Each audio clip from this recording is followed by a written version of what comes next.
Merci pour cette soirée que tu nous donnes. Je te recommande ces instants. Je prie, Saint-Esprit, que tu viennes nous instruire à travers tout ce qui sera dit. Merci pour tout, au nom de Jésus. Amen. Alors, Madame Giribo, est-ce que c'est bon? Oui, c'est bon pour moi. Je partage mon écran. D'accord, merci beaucoup. Nous sommes à toi. Il y a quelques questions qui avaient été posées, notamment savoir si l'application SmartFit marche. OK. Bonsoir à tout le monde. Merci pour ceux qui ont pu se connecter ce soir. D'abord, il y avait une première personne qui avait dit que c'était difficile d'épargner que dans le pays. Je ne sais pas dans quel pays la personne est, mais dans le Londres. pays oui, La personne dit qu'elle est à Londres. elle est à Londres. OK. Bon. Moi, j'ai vécu en France, donc je ne sais pas. J'ai fait France, Panama, Guadeloupe. C'est vrai que la vie est chère. Mais je pense que peu importe l'endroit où on est, on peut économiser en fait. Tout dépend des habitudes et des dépenses qu'on a, des réalités qu'on a. Après, ça peut être difficile d'épargner si on ne maîtrise pas ses charges en fait. Tout dépend dans ce cas-là vraiment de la réalité de la personne. Mais je me dis, si c'est difficile, il faut essayer quand même de maîtriser ses charges pour pouvoir mettre, même si c'est 5 euros qu'on met de côté par mois, il faut le faire en fait. Donc, il y avait une autre personne qui avait demandé pour l'application, est-ce que c'est possible de l'utiliser en France, je crois. Il faut savoir en fait que l'application, il y a la possibilité de partir dans les paramètres de l'application pour changer la devise. Donc, la partie budget, vous pouvez l'utiliser en étant en France. Mais tout ce qui est possibilité d'achat de terrain sur l'application, possibilité d'utiliser les moyens de paiement sur l'application, étant hors de la Côte d'Ivoire, ça va être difficile en fait, parce que les moyens de paiement qui sont sur l'application pour utiliser par exemple les caisses ou, comme je dis, l'achat de terrain ou de la planification des voyages, c'est forcément avec le mobile money. On est en train de travailler pour pouvoir mettre la carte Visa dans l'application pour justement les personnes qui sont hors de la Côte d'Ivoire. Mais aujourd'hui, c'est pas encore possible. Mais on va faire le maximum pour rendre cette partie-là disponible pour vous qui êtes hors de la Côte d'Ivoire, qui voulez de temps en temps mettre de l'argent pour vos projets ici à Abidjan. Est-ce qu'il y avait d'autres questions par rapport à la première séance qu'on a eue? Est-ce qu'il y a des personnes qui ont des questions par rapport à la première séance? Laissez ces questions-là, je vais répondre en même temps. Comment épargner quand on ne connaît pas à l'avance ce qu'on gagne par mois? J'avais vu. Attendez.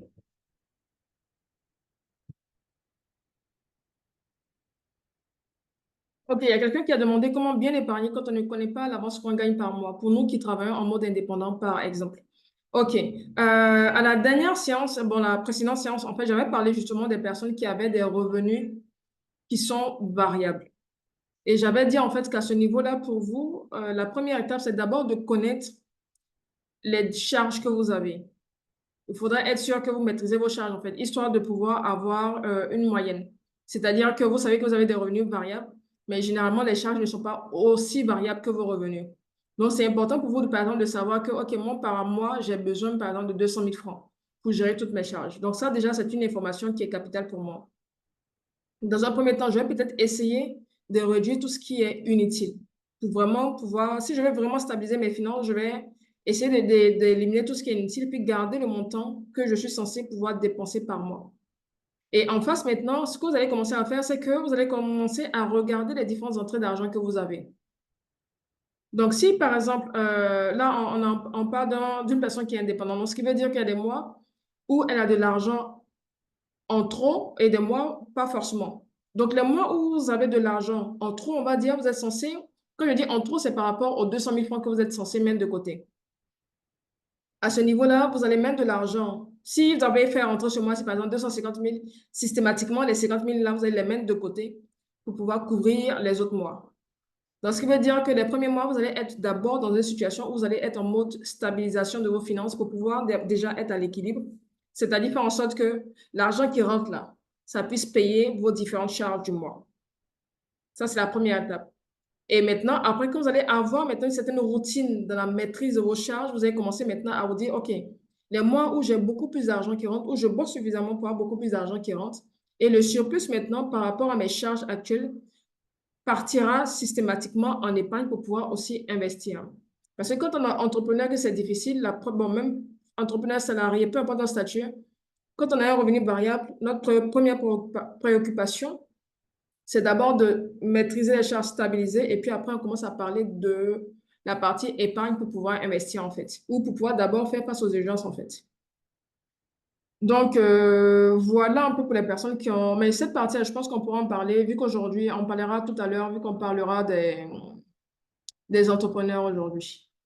Il y a quoi d'autre comme question?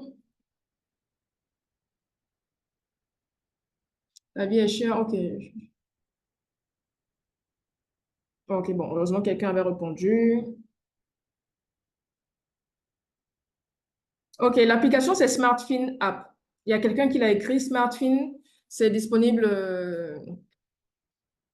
un peu partout. Ok, donc on va avancer.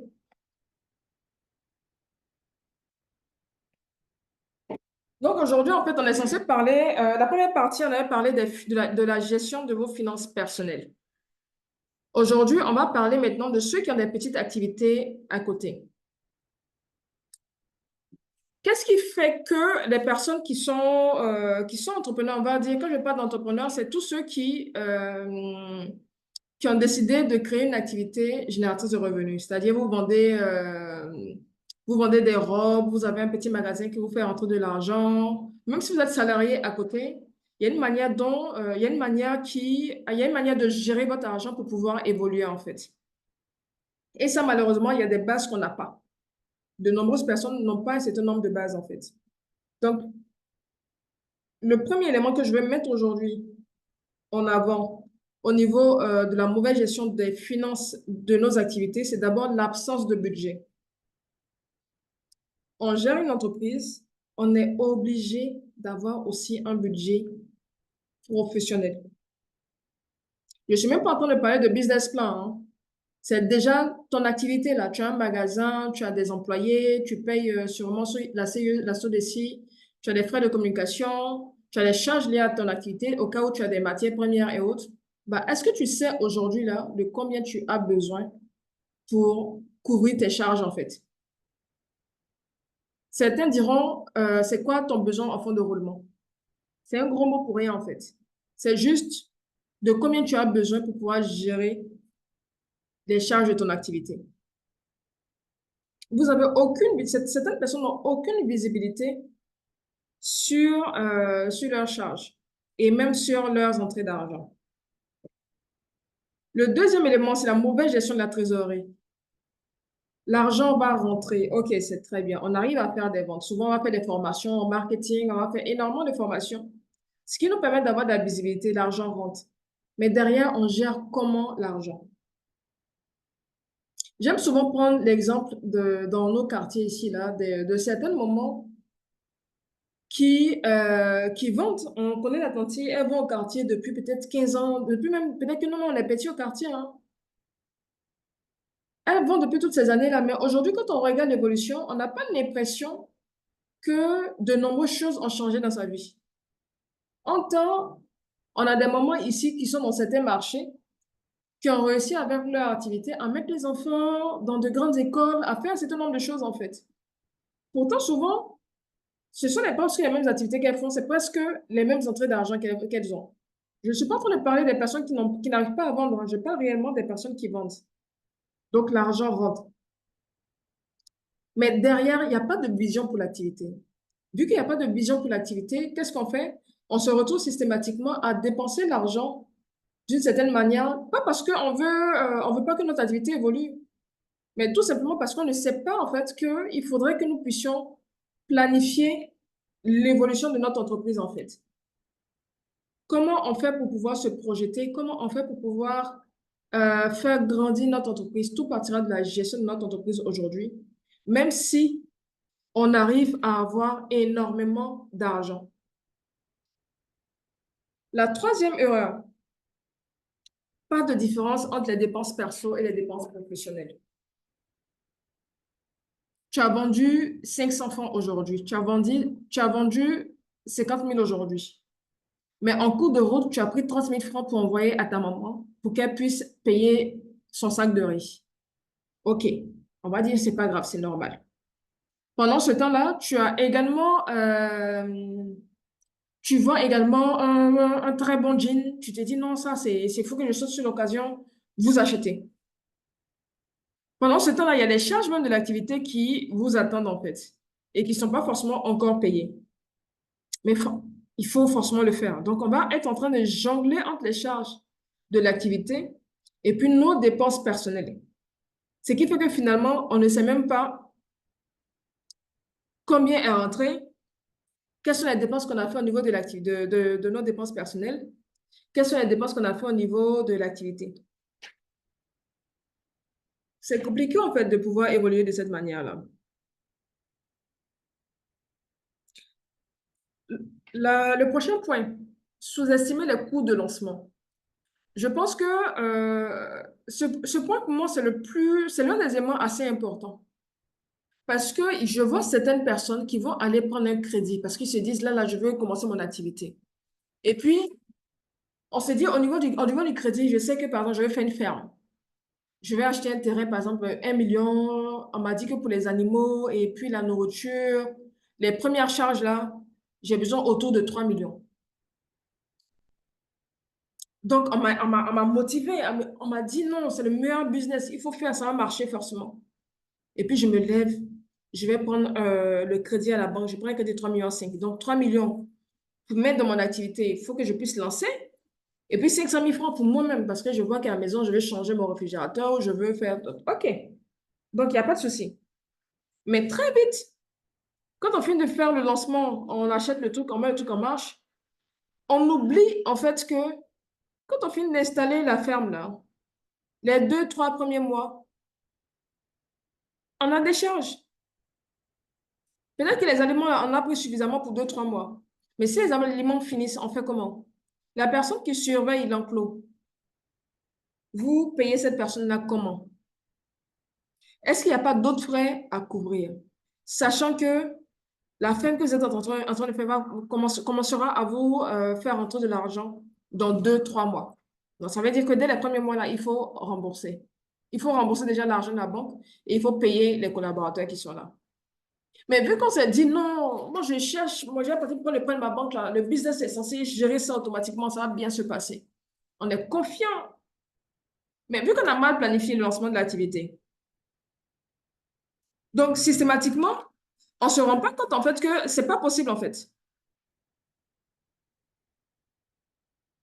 On ne pourra pas gérer parce qu'on n'a pas prévu la partie où on était censé pouvoir rembourser le crédit de la banque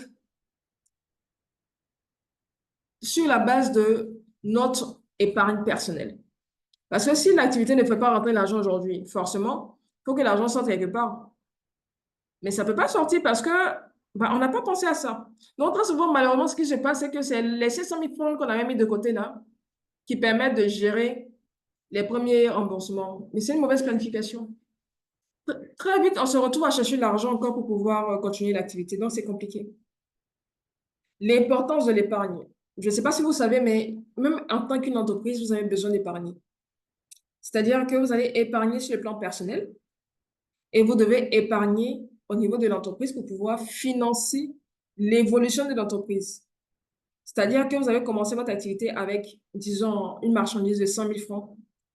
Vous devez mettre de l'argent à côté qui sera sûrement réinvesti directement, par exemple, pour augmenter le stock de marchandises ou qui sera mis de côté pour pouvoir financer l'ouverture de votre prochain point de vente ou qui sera financé, qui sera mis de côté pour pouvoir financer votre communication, financer l'activité tout simplement. Mais ça, on n'y pense pas en fait. Ce qui fait que quand il y a une crise grave qui arrive, vu que l'entreprise même n'a pas d'épargne, dès le premier mois, c'est compliqué. On ne peut plus payer les collaborateurs. Je me dis, si l'entreprise encore, on n'a pas les moyens nécessaires pour épargner, OK. Mais quand on fait suffisamment de cash, il faudrait être capable de pouvoir penser à ça en fait. Pas de suivi des finances de l'entreprise. Une autre grosse erreur qu'on fait. On n'a aucun fichier qui nous permet de suivre notre activité. Ça, c'est pas à faire. La mauvaise gestion des dettes. Est-ce que quand vous êtes une entreprise, vous vous levez pour aller prendre un crédit, ça revient à ce que je disais tout à l'heure, au niveau du fait de sous-estimer les coûts de lancement. On prend des crédits, on ne planifie pas du tout le remboursement de ces crédits-là.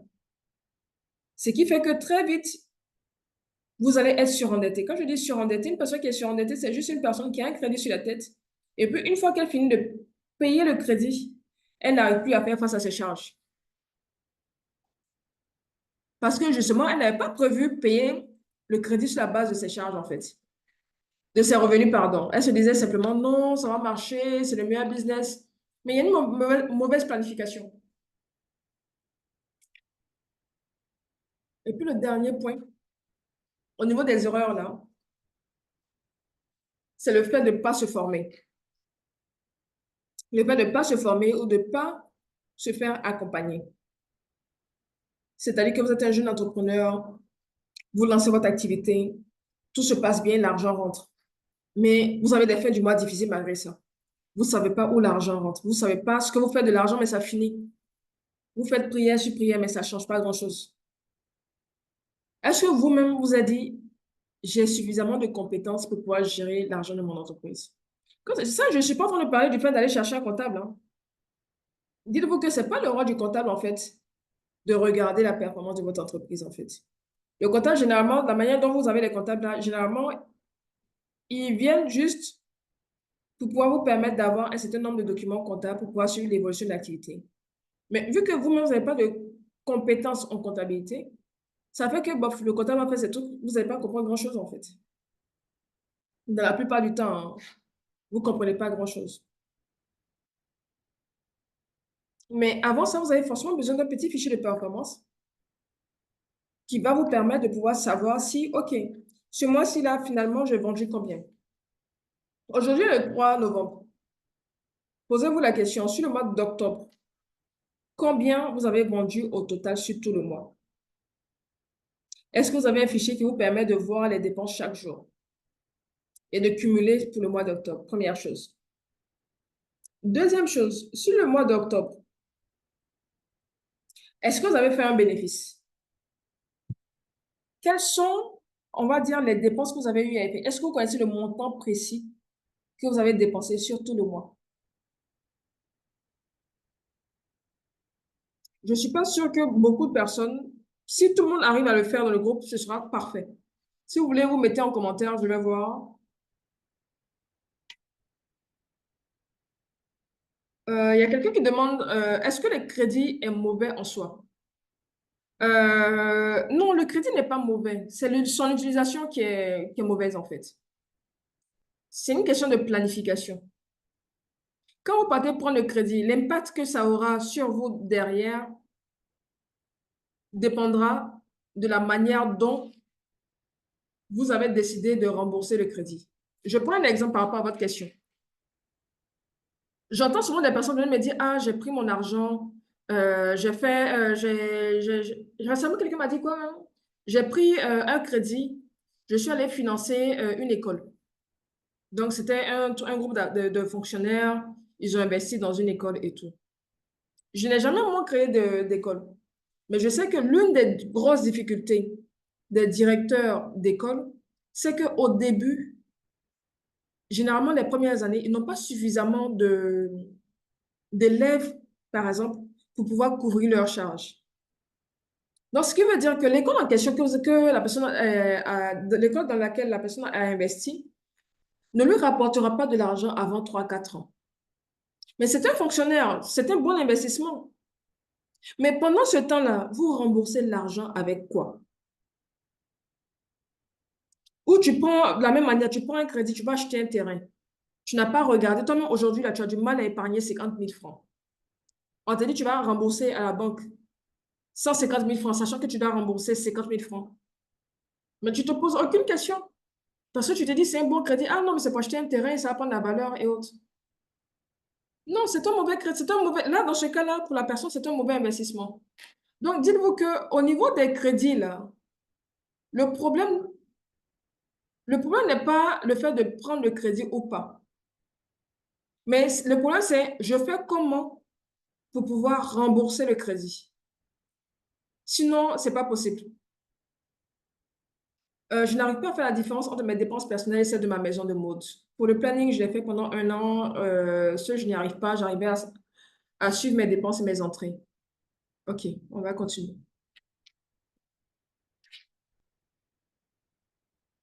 Donc, les choses sont possibles en fait, mais à vous de savoir comment vous allez faire pour pouvoir faire grandir votre entreprise. J'ai envie de vous parler de la performance financière de votre entreprise. Quand je parle de performance financière, c'est simplement de la même manière que vous allez regarder, vous, votre santé, on va dire physique ou spirituelle. De cette même manière-là, vous êtes censé regarder aussi la santé financière de votre entreprise. Vous allez avoir un regard particulier sur tout ce qui est argent qui rentre. Quel process vous avez mis en place pour pouvoir suivre tout ce qui rentre dans votre activité pour dire, ah, moi, je suis capable, par exemple, de faire rentrer tel montant. Est-ce que vous avez mis en place un fichier? Est-ce que vous avez mis en place un cahier? On a vu la dernière fois, par exemple, au niveau des finances personnelles. Chacun de nous va gérer ses finances personnelles en fonction de aussi ses compétences. Il y a des gens j'ai dit pour les finances personnelles, il y a des gens qui avaient fait leur budget dans leur tête. D'autres allaient faire leur budget sur un papier ou dans un cahier. Et puis d'autres allaient utiliser des applications. Ou encore d'autres allaient utiliser des fichiers Excel. C'est pareil au niveau de la performance financière de votre entreprise, en fait. Quel outil vous allez utiliser? Comment savez-vous réellement ce que vous avez vendu sur le mois? Est-ce que ce mois-ci, vous avez vous avez fait des pertes? Est-ce que vous avez fait des gains? Qu'est-ce que vous utilisez pour prendre des décisions? C'est important, en fait. Donc, voici déjà des éléments que vous êtes censé pouvoir regarder chaque mois. Vous êtes censé pouvoir mettre en place un process pour pouvoir réaliser ça. Donc, pour savoir si vous avez fait, par exemple, des gains ou des pertes, ou parce que c'est sur ces deux éléments-là qui vont vous permettre aussi de prendre des décisions éclairées par rapport à la gestion de votre argent. Sans ça, ça va être hyper compliqué. Je rencontre de nombreux entrepreneurs qui ne savent même pas combien ils ont vendu sur le mois. Là, l'année est en train de finir. Vous avez investi énormément d'argent dans votre entreprise. Souvent même, vous prenez l'argent, votre salaire pour pouvoir payer les gens. Mais vous ne savez pas combien vous avez vendu. Pourtant, souvent, vous savez bien en fait que l'argent rentre en fait. Le problème n'est pas l'argent. Moi, ce qui m'embête très souvent au niveau des entrepreneurs, c'est que le problème n'est pas toujours le fait que l'argent ne rentre pas. Il y a des personnes qui ont réellement un problème lié maintenant à la partie commerciale. Moi, ce n'est pas mon job, donc je ne pourrais pas parler de cette partie-là. Mais je considère déjà que l'argent rentre. Quand l'argent rentre, qu'est-ce qu'on fait? Est-ce que vous regardez ce qu'on va appeler le chiffre d'affaires? Le chiffre d'affaires, c'est simplement l'ensemble des ventes que vous allez faire. Donc, tu vends des robes, tu vends des parfums, tu vends un certain nombre de choses. Est-ce que tu regardes ce que tu fais chaque mois? Est-ce que tu es capable de savoir, au niveau de tes ventes, là, sur la journée d'aujourd'hui, quand tu n'es pas dans ton salon de coiffure, ce que tes filles là-bas ont vendu? Parce qu'il y a des gens qui font des activités, ils vont presque jamais dans leur magasin, il n'y a pas de suivi et puis on ne se pose pas de questions. Quand 2 jours après, quand trois, chaque fin de semaine on vient, on est surpris en fait qu'il y ait des manquants. Même si c'est vous-même qui êtes là seul dans votre activité, vous êtes obligé de noter tout. Moi, par exemple, dans mon activité, j'ai un fichier de performance que j'utilise. Quand je sors 5 francs tout de suite, je vais m'arranger pour venir noter. Ou si je ne note pas, je vais essayer au moins de noter tout. Et puis, chaque fin de mois, je vais m'asseoir maintenant pour pouvoir, s'il y a des choses que j'ai ratées, je vais noter parce que c'est ce qui va réellement me permettre de pouvoir suivre la performance de mon entreprise. Quand je parle de la performance de mon entreprise, c'est que je veux que mon entreprise puisse évoluer.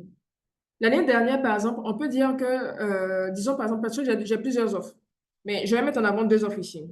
Bon, 3 offres. J'ai une offre corporate pour les entreprises, une offre flash pour faire le budget, puis j'ai une offre pour la planification des projets. Supposons que l'année dernière, j'ai fait 3 ventes. Donc, on va dire pour le mois d'octobre, là, j'ai eu 5 clients pour chaque produit. Bien évidemment, en termes de performance pour cette année, je vais me dire, OK, l'année dernière, j'ai fait 5. Cette année, je veux augmenter le nombre de clients que j'ai eu l'année dernière. Au-delà de cela, mon même fichier de performance aussi peut m'aider à pouvoir suivre mes charges. Parce que c'est vrai, je fais rentrer de l'argent, mais aujourd'hui, là, avec tous les investissements que j'ai eu à faire, peut-être ordinateur, main-d'œuvre, collaborateur, donc main-d'œuvre, bureau acheté, matériel cassé, combien réellement je dépense par mois? Donc là, on arrive maintenant à la partie dépenses. Parce que le chiffre d'affaires, je peux voir le chiffre d'affaires entrer. Mais les dépenses là, pas forcément si je ne note pas. Donc, c'est important pour vous de savoir que vous avez forcément un regard, vous devez avoir un regard sur ce qui va rentrer et puis tout ce qui risque de sortir. Après, pour ceux qui veulent, par exemple, déterminer le prix de vente de leurs produits, ça peut être intéressant pour vous d'avoir une visibilité sur ce que vous pouvez avoir comme bénéfice sur chaque produit. Parce que vous, par exemple, partez acheter un produit à Jamé, mais le produit à Jamé, là, va coûter, par exemple, là-bas 5 000 francs. Mais pour aller prendre le produit à Jamé, vous avez peut-être appelé quelqu'un pour lui demander, ah, est-ce que le produit est arrivé? Est-ce que la livraison a été faite? Vous avez payé le transport pour aller chercher le produit. Supposons qu'arrivé là-bas, vous avez eu soif à un moment, donc vous avez pris une bouteille d'eau. Au retour, vous avez payé l'argent, vous avez donné de l'argent aux enfants là, pour qu'ils puissent transporter votre marchandise dans une brouette. Vous lui avez donné un petit montant. En fait, tout ce qui rentre comme matière première dans la fabrication de votre produit, systématiquement est considéré comme charge, en fait, pour avoir le produit. Mais la question, c'est, OK, je détermine comment mon tarif après. Mais si vous ne savez pas comment déterminer votre tarif, vous allez vendre à perte. Parce que vous allez négliger toutes les petites dépenses que vous avez eu à faire autour là. C'est pas top, en fait. À côté de cela, on a aussi tout ce qui est flux de trésorerie. Ça, c'est simplement l'argent qui rentre, avoir une visibilité sur l'ensemble de mes entrées et mes sorties, en fait. Tout simplement, c'est pas compliqué. Si vous avez des questions au fur et à mesure, n'hésitez surtout pas, posez-les. La personne qui a demandé, c'est noter là même qui est mon gros problème. Ah, mais malheureusement, vous ne pouvez pas dépenser autant d'argent pour pouvoir gérer votre activité et puis ne pas noter. Tout est une question de discipline, hein. C'est vraiment la discipline qui va parler là, en fait. Parce que vous avez mis beaucoup d'argent pour suivre l'activité. Vous ne savez pas ce que vous dépensez. Comment vous faites pour pouvoir savoir que, OK, aujourd'hui, là, j'ai réalisé tel chiffre. Aujourd'hui, j'ai dépensé 500 000. Ou là, je dois être dans une stratégie où j'ai réduit mes charges pour pouvoir faire un meilleur bénéfice. C'est pas possible. Le flux de trésorerie, simplement, c'est l'argent, en fait.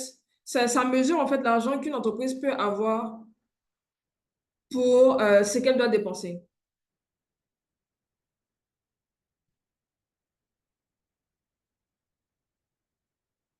Donc, essayez de noter, même si c'est difficile pour vous, essayez de noter ou demandez à la personne avec qui vous travaillez de noter, de tout noter, et puis après, vous allez essayer de suivre ça, en fait. Donc, c'est quoi déjà le processus? Là, je fais une partie théorique. Après, on est censé faire une partie un peu plus pratique. Donc, c'est quoi le processus déjà pour vous pour mettre en place, en fait, un bon fichier de performance? Parce que vous avez besoin de savoir, en fait, comment gérer, comment prendre des décisions financières, comment faire évoluer votre activité. Il vous faut absolument un tableau de bord financier. Ce tableau de bord-là, en fait, vous allez tous le faire en fonction de vos compétences, hein.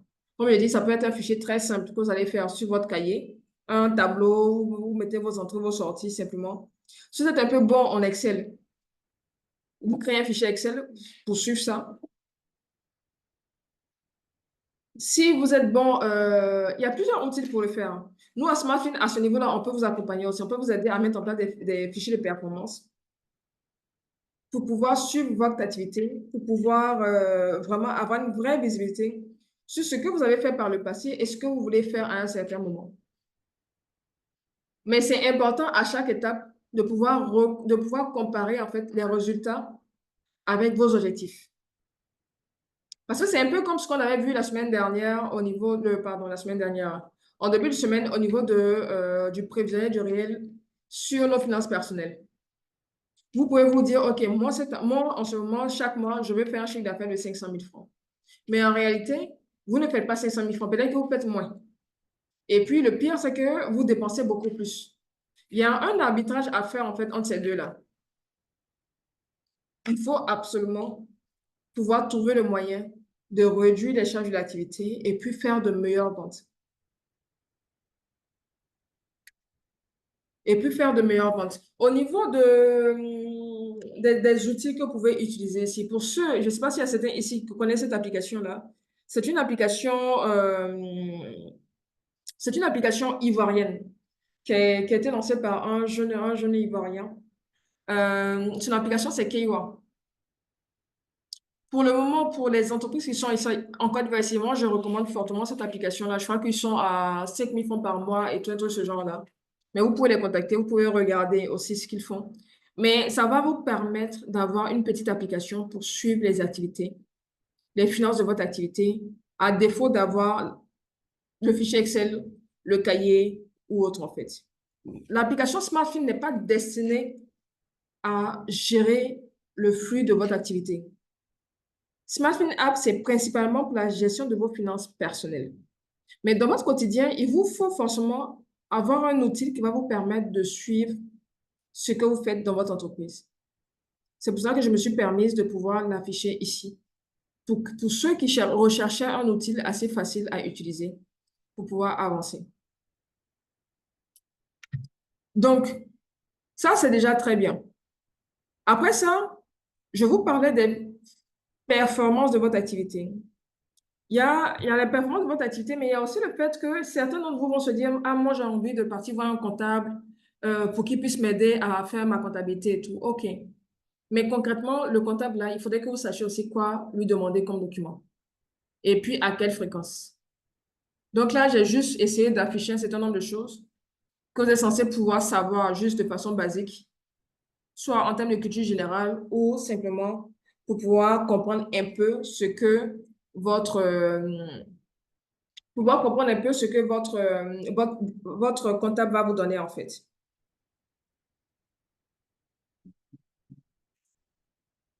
Donc, le premier document que votre comptable peut éventuellement vous donner, c'est le compte de résultat. Le compte de résultat, c'est juste un document qui va vous permettre en fait de voir les revenus et les dépenses en fait pour pouvoir afficher si vous faites un bénéfice ou pas.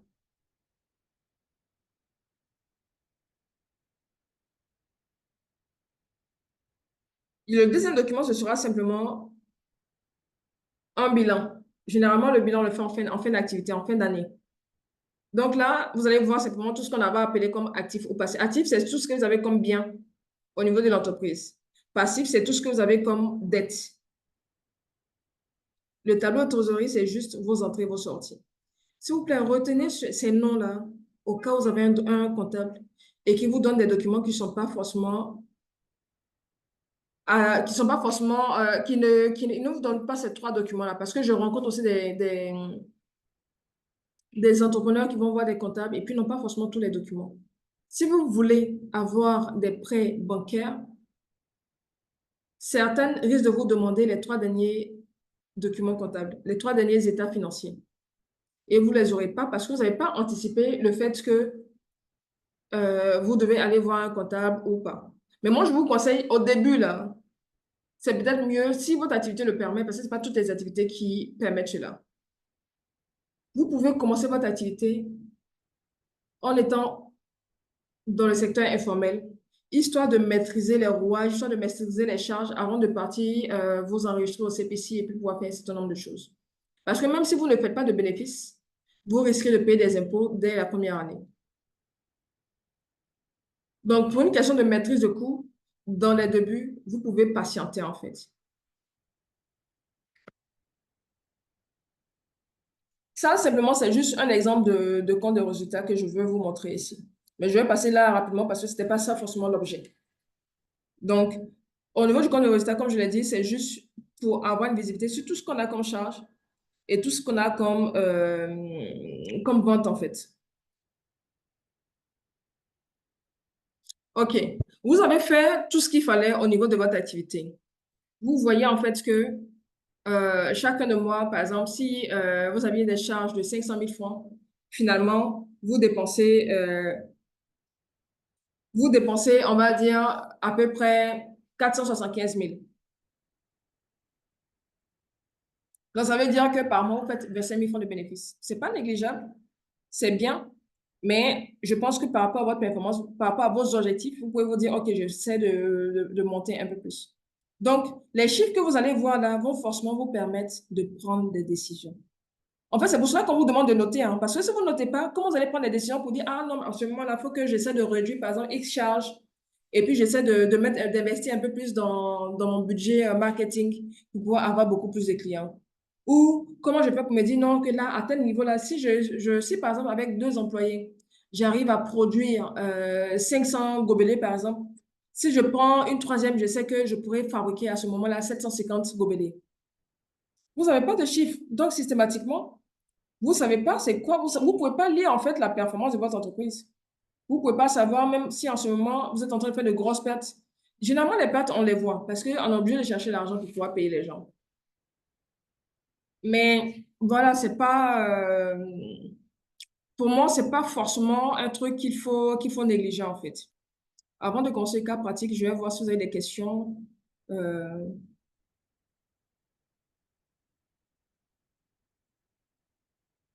je me suis inscrite au registre du commerce cette année. Bah, vous allez commencer à payer les impôts, c'est tout, même si vous ne commencez pas l'activité. Donc, c'est pour ça que quand on décide de s'enregistrer, il faut systématiquement euh, commencer ces activités, puis se dire que peu importe le chiffre d'affaires, on va déjà commencer à payer les impôts. Donc, il faut être capable de pouvoir mettre de l'argent de côté pour pouvoir avancer. À ce niveau-là, la stratégie de certaines personnes, c'est de mettre, par exemple, 20 000, 25 000 de côté pour payer les impôts en fin d'année. Ou vous pouvez payer directement auprès des impôts les 27 000 chaque mois pour pouvoir anticiper justement la déclaration de fin d'année.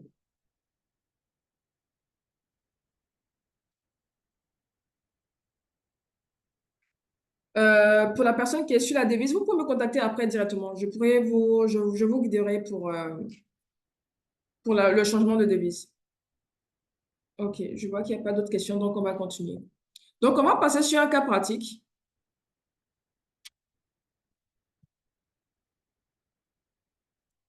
Euh, on part sur un cas pratique. On va prendre par exemple la situation d'une personne, Monsieur Roland, qui a ouvert une boulangerie, on va dire.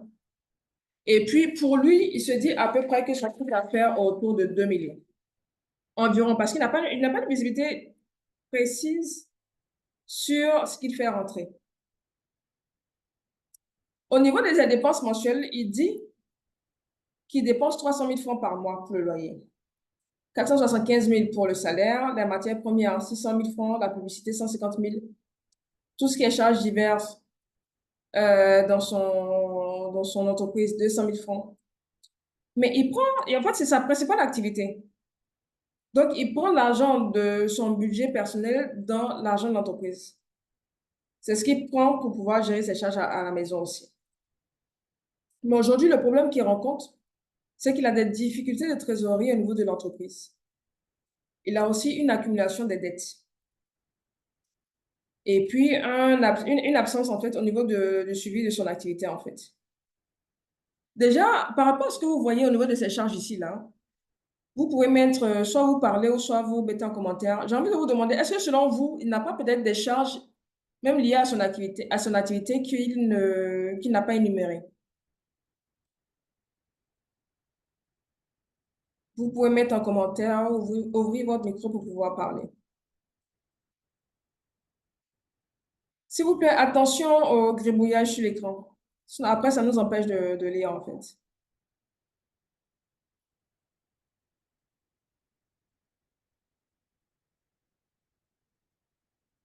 Il doit se fixer un salaire, OK. Mais quelles sont les autres charges qu'il n'a pas pu énumérer, selon vous?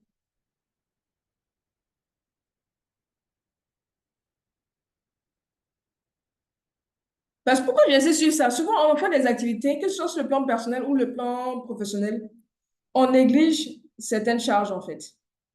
Ou on se dit, bon, c'est insignifiant, donc Non, le salaire des employés, il a mis. C'est lui, il ne se baisse pas le salaire, mais il a mis le salaire des employés ici.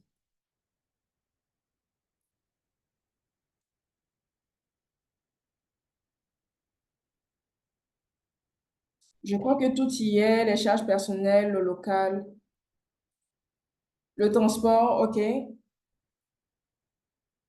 Le remboursement des crédits. Bon, déjà, remboursement des crédits, oui. Les emballages, voilà. En fait, je vais vous pousser à regarder un peu plus à l'intérieur de son activité.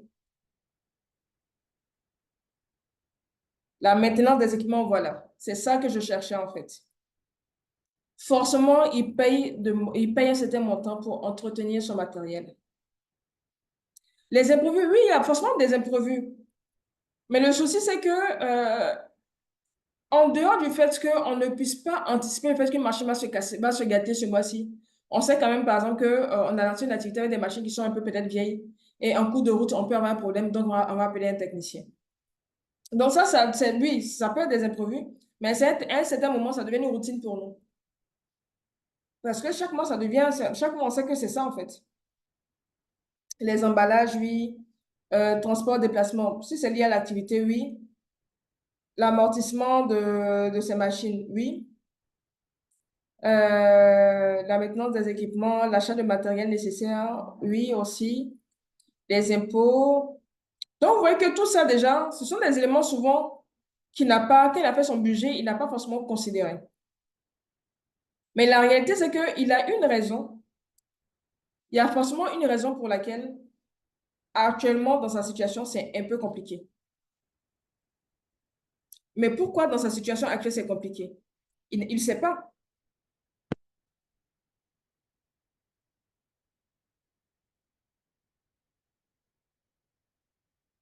Je continue. Au niveau de ses finances personnelles, il est marié avec un enfant.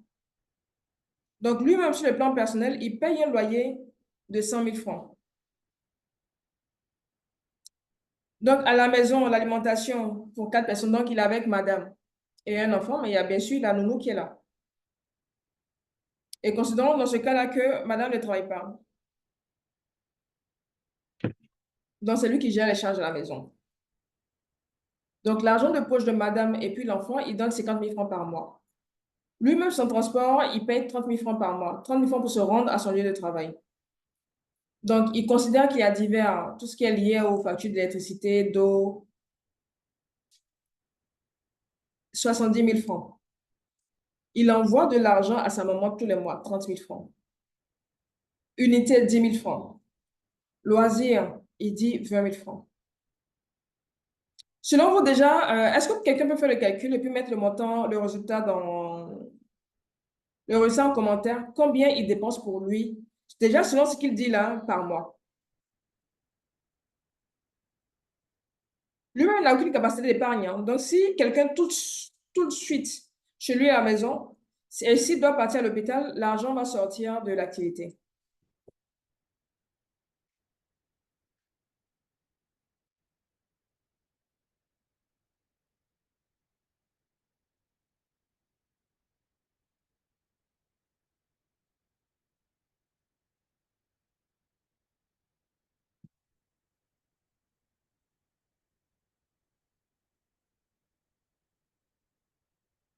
OK. Donc, sur le plan personnel, il dépense 410 000.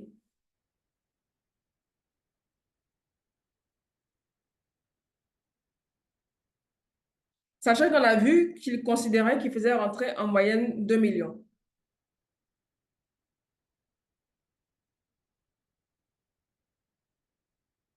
Donc, sur le plan personnel, on retient qu'il n'a pas du tout d'épargne. Au niveau de l'entreprise, il n'a pas de visibilité sur l'ensemble de ses dettes. Est-ce que son activité est rentable ou pas? Ça, il n'a aucune visibilité. OK. Faisons le budget au niveau de son entreprise. Il a dit qu'il faisait rentrer 2 millions. Donc, on voit les 2 millions. Au niveau de ses charges, des charges dont il se souvenait, il a pu mettre l'ensemble des charges. Là, j'avais fait le calcul, sauf erreur de ma part, ça faisait à peu près 1 575 000. Mais lui-même, là, il ne sait pas combien il prend.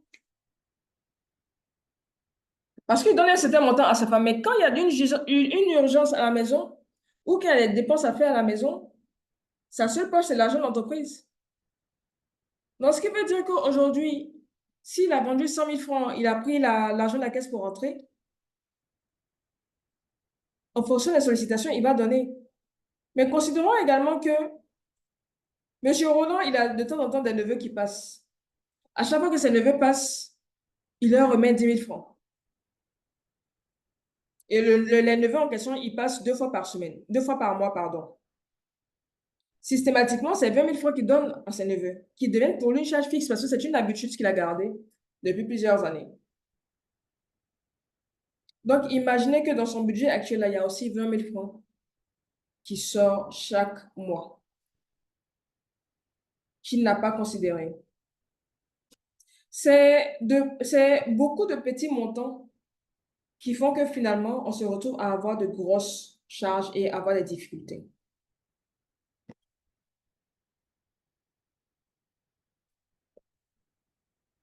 Donc là, on voit en fait qu'il arrive à dépenser 1 775 000.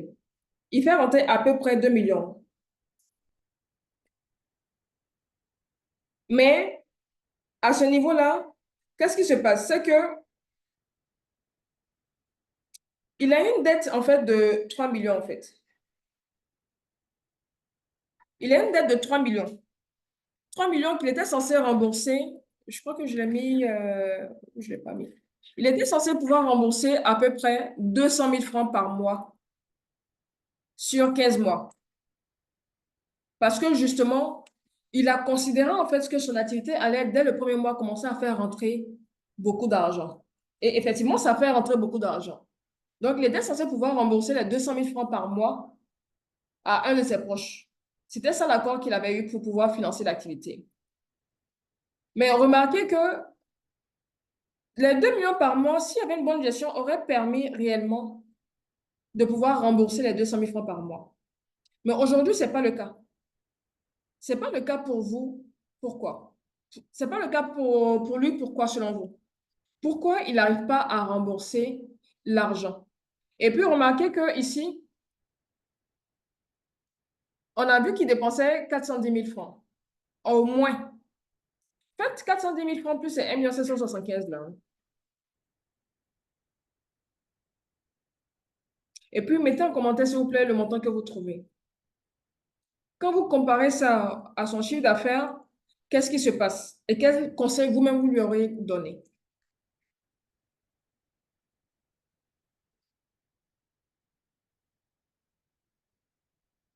Il a trop de dépenses imprévues et non budgétisées. C'est quoi vous appelez dépenses? Je ne sais pas si la personne peut ouvrir son micro, ça peut être assez intéressant. C'est quoi vous appelez dépenses imprévues et puis non budgétisées là? OK, merci pour la réponse pour les 1 985 000.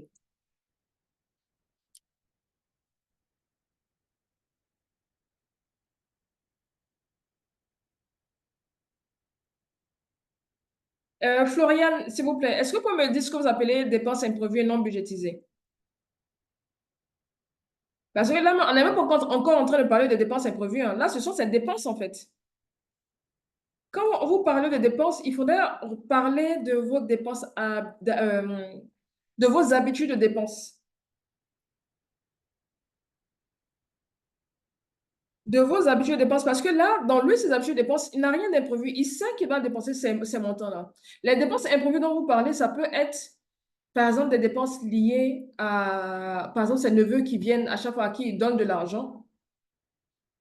Ça peut être, par exemple, c'est 20 000 francs qu'il met en budget ici. Lui, c'est loisir, 20 000 francs. Est-ce qu'il dépense réellement 20 000 francs? Je ne suis pas sûre. Parce qu'il ne regarde pas, en fait. Il peut être en train de rentrer là, il aura 100 000 francs de l'activité dans sa poche, et puis ça va partir ailleurs. Est-ce qu'il a Canal ou Internet à la maison? On ne sait pas. Il y a beaucoup de petits abonnements qu'on a souvent qui font que l'argent sort. Mais là, on ne sait pas ce qu'il a comme dépense. Donc, quand vous parlez de dépenses imprévues, déjà, dites-moi à ce niveau-là, lui, quelles sont les dépenses que vous pensez qu'il n'a pas pu mettre dans son budget? Rappelez-vous que le budget doit être le plus précis possible. Quelles sont les dépenses que vous pensez qu'il aurait pu mettre dans son budget qu'il n'a pas mis? Je lui aurais dit réduire les charges, réduire le personnel, je lui aurais dit qu'il doit avoir des priorités. Ou encore un décès maladie, oui, cas de maladie, oui.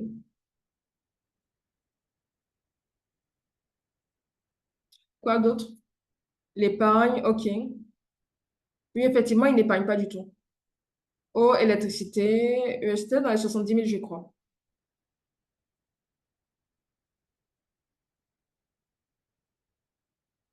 Ok, d'autres personnes?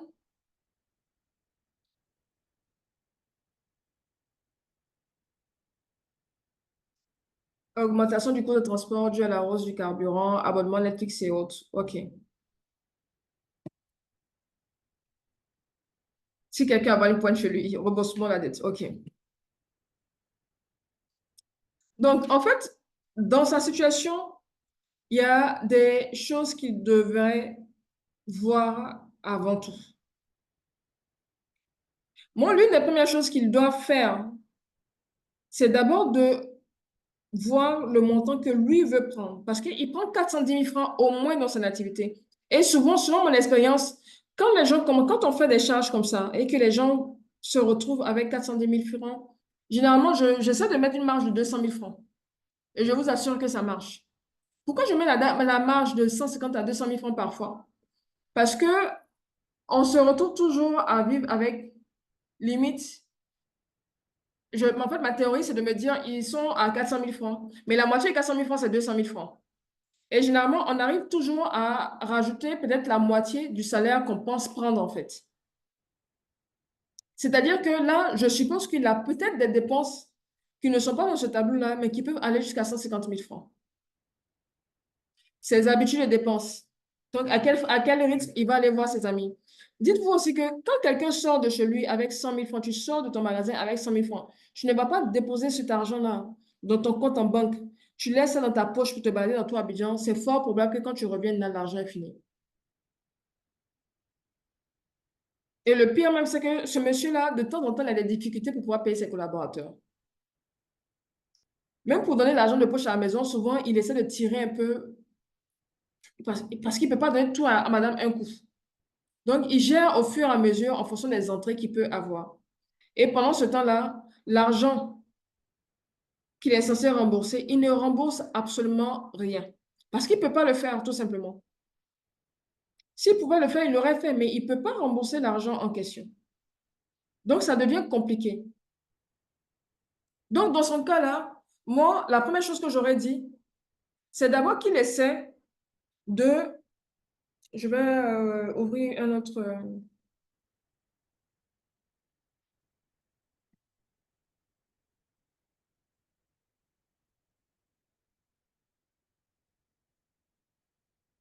La première chose comment je vais recommander là, c'est déjà dans un premier temps, pendant 3 mois, qu'il fasse un budget.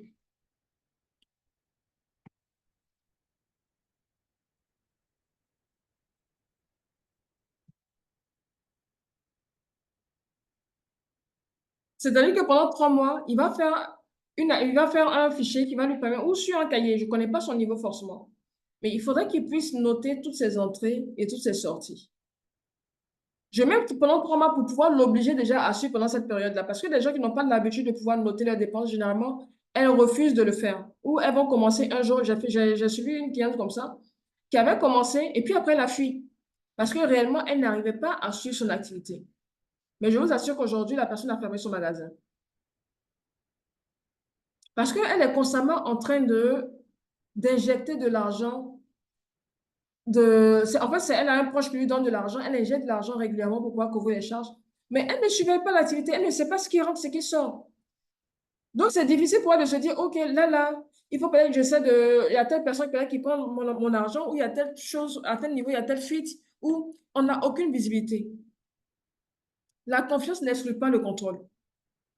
Donc, même si c'est vous-même là, vous êtes censé pouvoir vous assurer pour voir si à la fin de la journée, vous n'avez pas fait d'erreur de caisse. C'est pas pour rien que quand les gens bossent dans les supermarchés, là, à la fin de la journée, déjà le matin quand tu arrives, tu es censé compter le nombre de billets que tu as. À la fin de la journée, tu es censé faire aussi un rapport pour dire, ah, voici la journée, voici combien j'ai fait rentrer, et puis voici le nombre de billets que j'ai. pour pouvoir partir. Ils font pas ça parce qu'ils ont juste envie de se tourner les pouces. C'est simplement parce que c'est la base, en fait, pour pouvoir suivre l'activité. Donc, moi, je vais recommander ce budget-là d'abord. Deuxième étape, et je ne sais pas si vous remarquez que quand on se lance, tout à l'heure, j'avais parlé des erreurs qu'on fait souvent quand on se lance. J'ai parlé ici, sous-estimer le coût de lancement. Monsieur Roland a lancé son activité en se basant sur un crédit de 3 millions.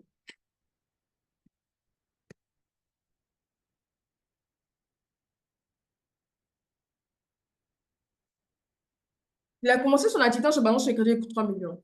Il devait rembourser 200 000 francs par mois.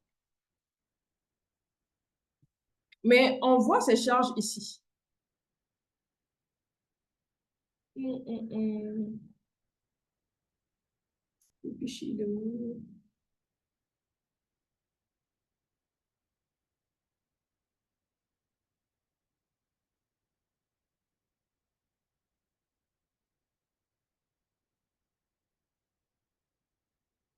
On voit ses charges ici.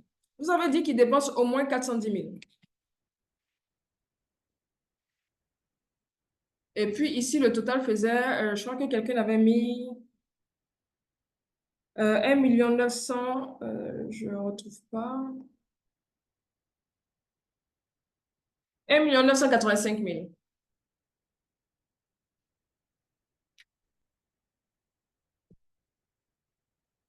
OK. 1 985 000. Mais il n'arrive pas à épargner. Il n'arrive pas à épargner et chaque mois, en plus de ça, là, il se retrouve à prendre des crédits.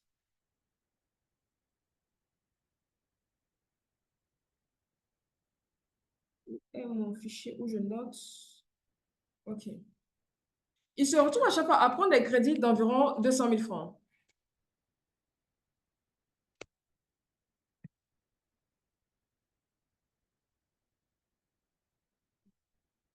Disons une moyenne de 150 000 francs. Donc, il prend le crédit pour pouvoir rembourser, pour pouvoir payer une partie de ses charges. Est-ce que selon vous, vous ne vous dites pas que par rapport à son activité, sachant qu'il est censé, selon lui, faire entrer ce montant-là, faire entrer ce montant chaque mois, il dépense ce montant-là et encore pour pouvoir couvrir ces charges-là, il prend des crédits à chaque fois de 200 000 francs ailleurs pour pouvoir couvrir les charges. Selon vous, là, aujourd'hui, qu'est-ce qu'il doit faire pour pouvoir stabiliser? En fait, la première situation, c'est la stabilisation de ses dépenses. Parce que s'il regarde la situation et qu'il accepte la situation, mais réellement, concrètement, c'est je fais comment pour déjà réussir à payer mes collaborateurs tous les mois tranquillement, sans être en train de prendre des crédits pour pouvoir compléter ce que j'ai, sachant que moi, j'avais déjà pris mes crédits pour pouvoir avancer. N'oublions pas aussi que lui-même, là, il prend plus de 410 000 par mois. Qu'est-ce que vous pouvez donner comme conseil?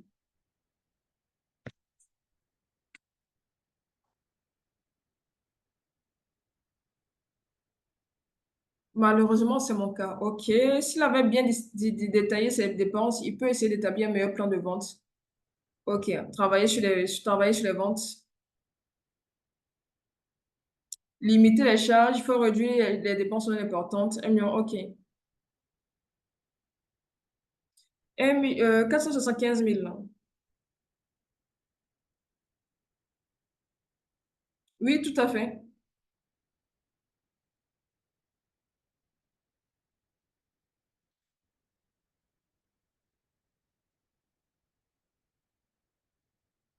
Oui.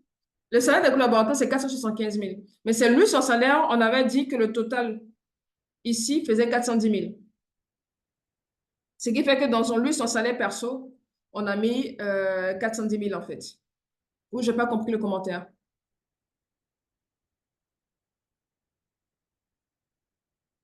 Il faut qu'il maîtrise ses charges. OK. Dans un premier temps, l'une des questions, dans son cas là, on va agir sur les dépenses. Mais il faut qu'il accepte de se verser un salaire. Il faut absolument qu'il se verse un salaire. Donc, si on parle de se verser un salaire,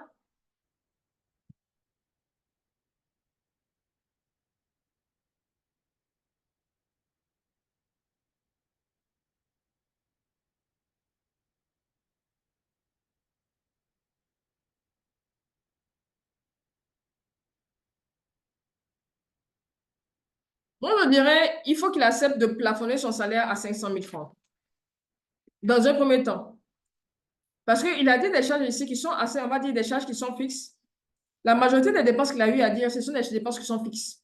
On ne peut pas lui dire, ah, non, on n'envoie plus de l'argent à ta maman. Peut-être que la maman compte principalement sur lui pour toutes ses charges. Donc, on ne peut pas lui dire ça. Il est obligé de payer ses charges, son eau, son électricité. L'argent de poche de madame, il est obligé de donner. Ces unités, peut-être qu'avec l'offre, en fonction du réseau, il peut peut-être essayer de voir s'il peut réduire de 2000. Mais ce n'est pas ça le problème. Son loisir, là, je ne suis pas sûre qu'il se limite vraiment à 20 000 francs. Mais on va dire, on lui laisse le bénéfice du doute. Le premier conseil, c'est qu'il essaie de plafonner ces dépenses-là à 500 000 francs. Donc, il doit aller refaire son application cette fois-ci-là, par exemple, dans Smartly App, pour voir comment faire pour pouvoir dépenser les 500 000 francs comme un salarié normal. Donc, déjà là, on va voir ce que ça va faire. Supposons ici qu'il met 500 000 francs pour être réaliste. Attention au gribouillage, s'il vous plaît, au niveau de l'écran. Disons qu'il met 500 000 francs. Au niveau de la publicité, par exemple, ici, est-ce que pour une boulangerie, qu'est-ce qu'il fait comme publicité au niveau de la boulangerie? Au niveau de divers, qu'est-ce qu'il fait comme divers? En fait, là, il est obligé de regarder. C'est pour ça qu'il faut noter tout. Il est obligé de regarder ces charges-là. Là, aujourd'hui, pour un revenu de 2 millions par mois, il a 1, 2, 3. Donc, ils sont 4 à bosser dans l'endroit, en fait. Est-ce qu'il a besoin de 4 personnes? Je ne sais pas, ce n'est pas mon métier. Est-ce qu'il a la possibilité de prendre un stagiaire et puis de libérer une personne? C'est un élément à voir. Parce qu'aujourd'hui, quand on passe ici à 500 000, il n'y a plus rien en fait. Est-ce que quelqu'un peut refaire ce calcul-là et me dire le montant qu'on a au total ici? S'il vous plaît.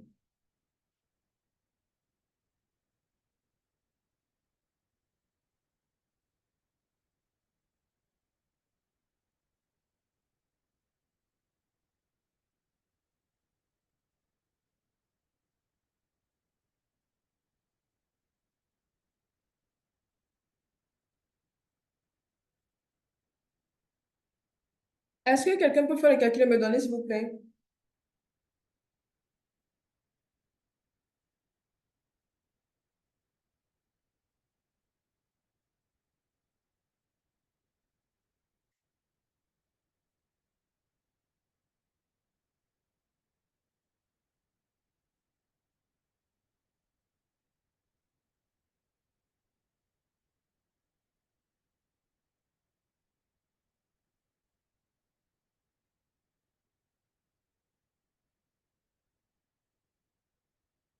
Deux millions 75 000. OK.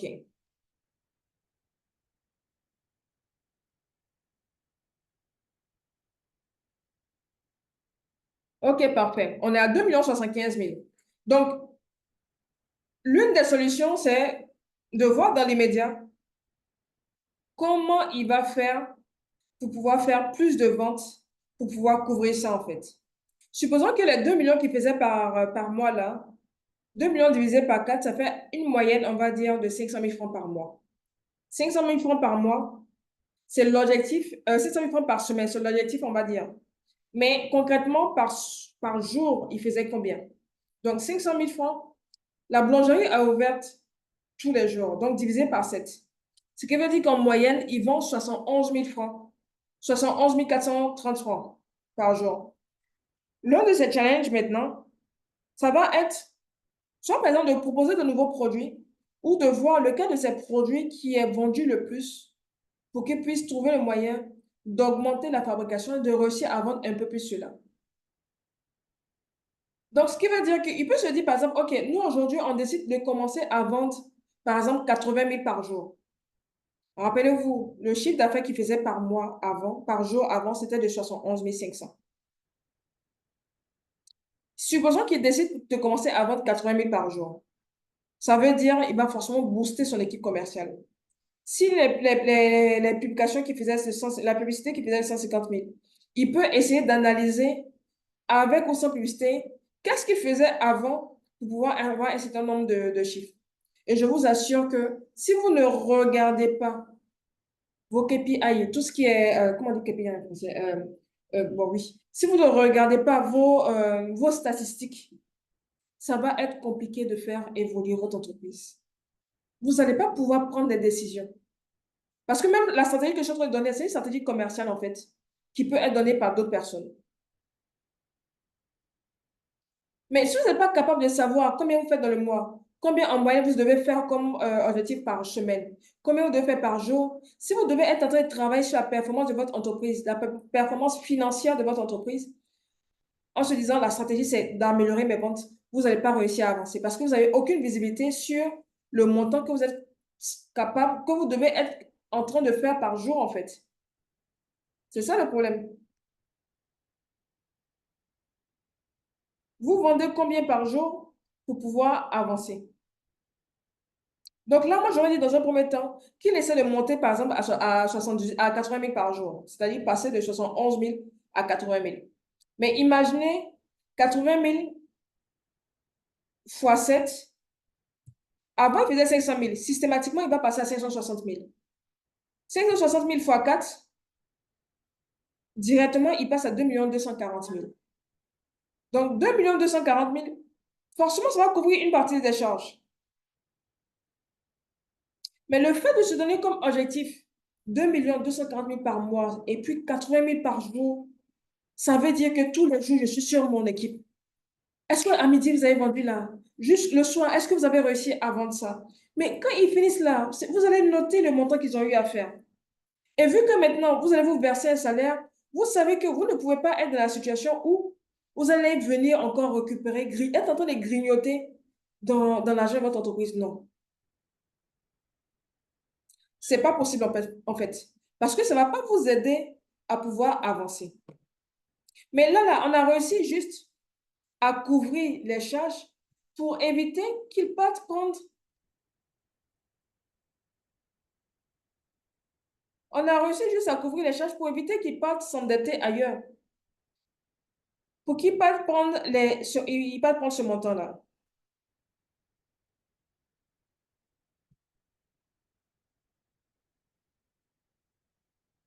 Donc, on va dire, OK, il ne va plus prendre ce montant. Mais en face, on a ce montant-là qu'il est censé pouvoir rembourser. On est obligé aussi de mettre une stratégie pour pouvoir l'aider à rembourser ce montant-là sans pour autant que ça ne ralentisse son activité. Il y a deux solutions. J'ai vu que quelqu'un avait mis un commentaire. Je vais voir sur le commentaire que la personne avait dit. Il doit se fixer un salaire, oui. C'est ce que j'ai dit, il doit se fixer un salaire. Ensuite, il doit se fixer un montant qui, pour le remboursement de la dette, est une épargne pour l'entreprise. Et s'arranger à ne plus toucher à la caisse de l'entreprise en dehors de son salaire et les frais de remboursement. C'est une bonne stratégie qui est là. Mais le problème, c'est qu'à court terme, il ne peut pas épargner pour l'entreprise. Si on veut avoir des stratégies, en fait, dans les stratégies, il faudrait être capable de se dire, voici ce qui doit être fait à court terme. À moyen terme, voici ce qu'on veut atteindre. Et puis à long terme, voici ce qu'on veut atteindre. Key Performance Indicator, c'est une recommandation. Est-ce que vous pouvez nous dire à quoi ça sert? Comme ça va aider toutes les personnes qui sont en train de suivre la formation en ce moment.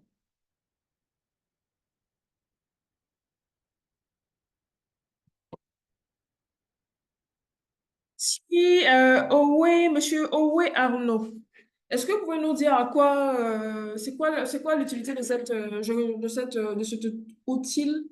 Parce que je ne connais pas. Donc, en attendant qu'il mette sa réponse, moi, je vais avancer.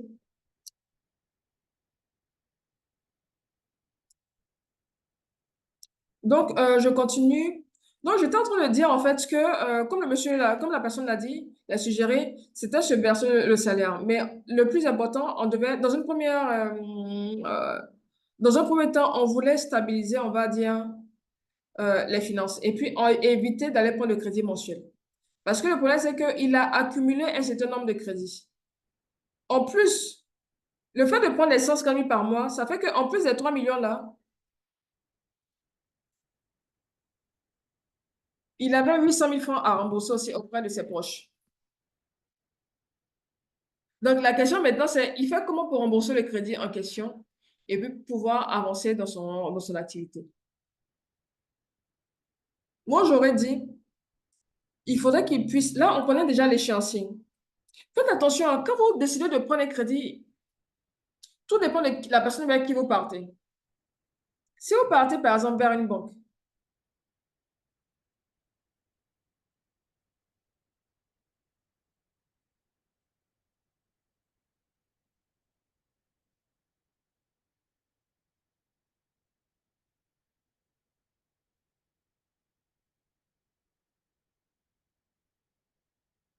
si vous partez, par exemple, vers une banque, c'est important pour vous de savoir c'est quoi le remboursement mensuel.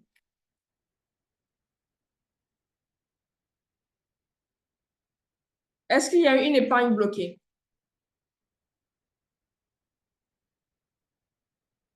C'est quoi la durée du crédit?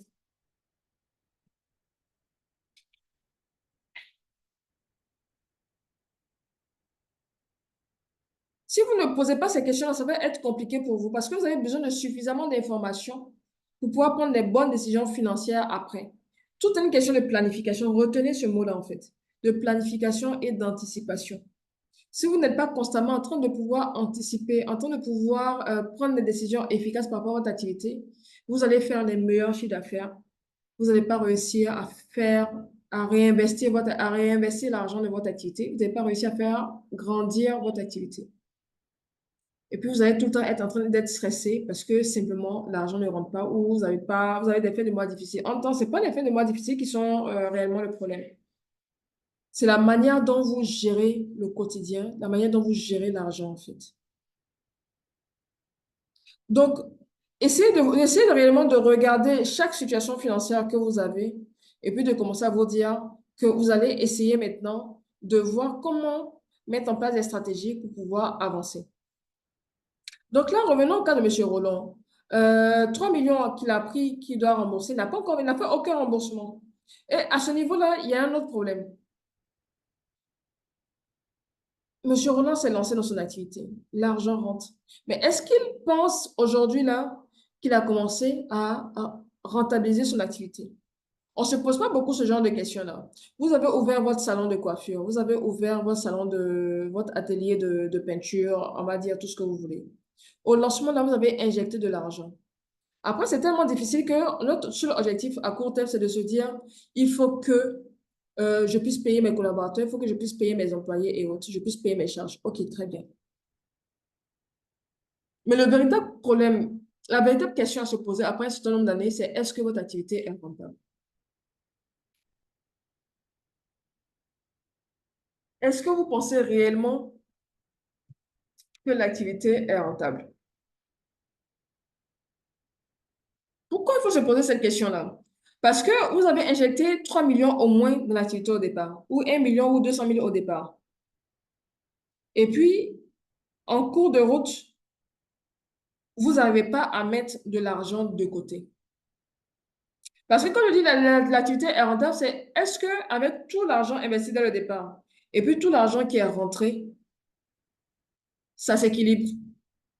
Donc, tout l'argent investi dès le départ, toutes les dépenses que vous avez eu à faire après, et puis toutes les dépenses, toutes les entrées d'argent, est-ce que vous avez réussi à dégager l'argent investi dès le départ? Je prends un exemple. Vous voyez l'évangile Jacques Amessan. Vous lui dites, ah, je vais gérer mon activité. Vous dites, OK, je vous donne mes 500 000 francs, mais vous me remboursez les 500 000 francs après. Donc, ça veut dire que vous avez fait l'activité, mais vous devez être capable. Il dit, je veux mon argent une seule fois, dans 2 ans. Donc, ça veut dire, je te donne 2 ans pour gérer ton activité. Mais pendant ces 2 ans-là, au-delà du fait de gérer, 2 ans, attendez, 500 000 francs divisé par 24, je vais vous dire le montant. Divisé par 24.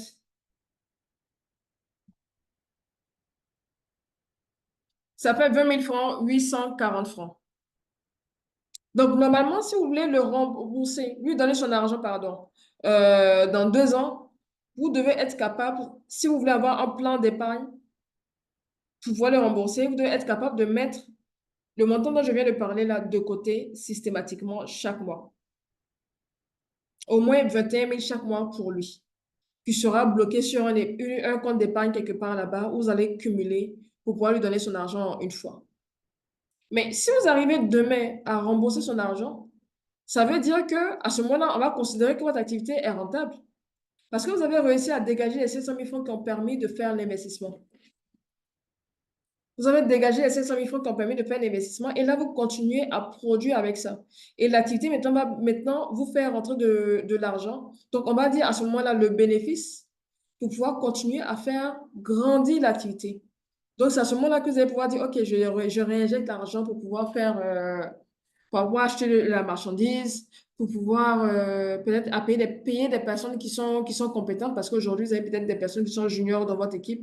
Mais c'est le suivi que vous allez faire là qui réellement vous permettra d'avoir une bonne visibilité et puis pouvoir réellement prendre des décisions efficaces par rapport à l'avenir de votre activité.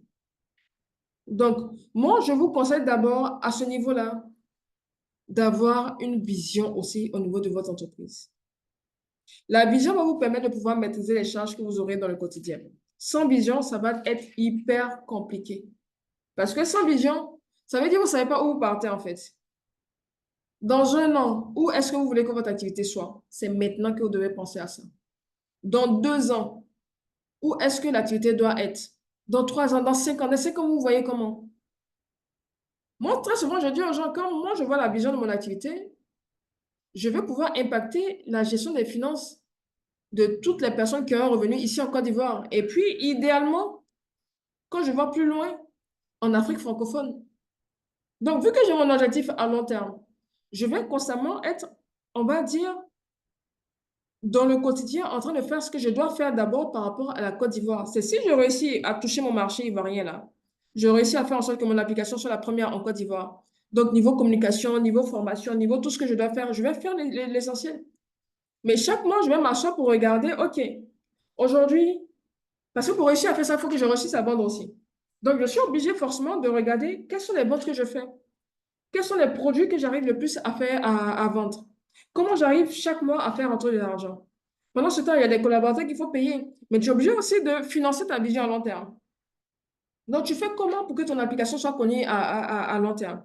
Tu vas aller voir des grands frères qui vont te conseiller. Tu vas voir un certain nombre de personnes qui vont te conseiller à faire un certain nombre de choses. Tu vas utiliser ton réseau pour pouvoir avoir des marchés. Chaque mois, tu as la pression parce que tu dois payer tes collaborateurs. Il y a un certain nombre de choses qu'il faut faire en fait. Mais si vous n'arrivez pas à noter la vision, vous n'arrivez pas à noter vos dépenses dans le quotidien, mais ça va servir à quoi? Vous n'arrivez pas à suivre les finances de votre activité, ça ne servira à rien. Donc, dites-vous que le mélange que vous allez faire entre vos finances personnelles et puis vos finances professionnelles, là, très souvent, ça ralentit vous-même votre activité. Il s'agit pas, moi je le dis à chaque fois, il ne s'agit pas de devenir méchant quand on décide de regarder de près les dépenses qu'on fait. Il s'agit en partie de faire de nous-mêmes la priorité. On verra la semaine prochaine quand on va commencer à parler d'investissement. Parce que tout ça là, vous voulez investir dans votre activité, mais vous ne faites rien pour ça. Vous ne voyez pas concrètement combien vous allez réussir à mettre de côté. Après, on va être en train de se dire, ah, mais moi, j'ai mis 15 000 francs, j'ai épargné 400 000 francs, mais je n'arrive pas à réaliser mes projets. Mais tu es en train de chercher 1 million pour réaliser ton projet. Et puis, tu épargnes, par exemple, 10 000 francs par mois. Mais c'est évident que dès le départ, tu vas réussir à rien faire. C'est tellement évident. Quelles sont les charges que vous avez aujourd'hui? Là, j'ai juste présenté un fichier basique, hein.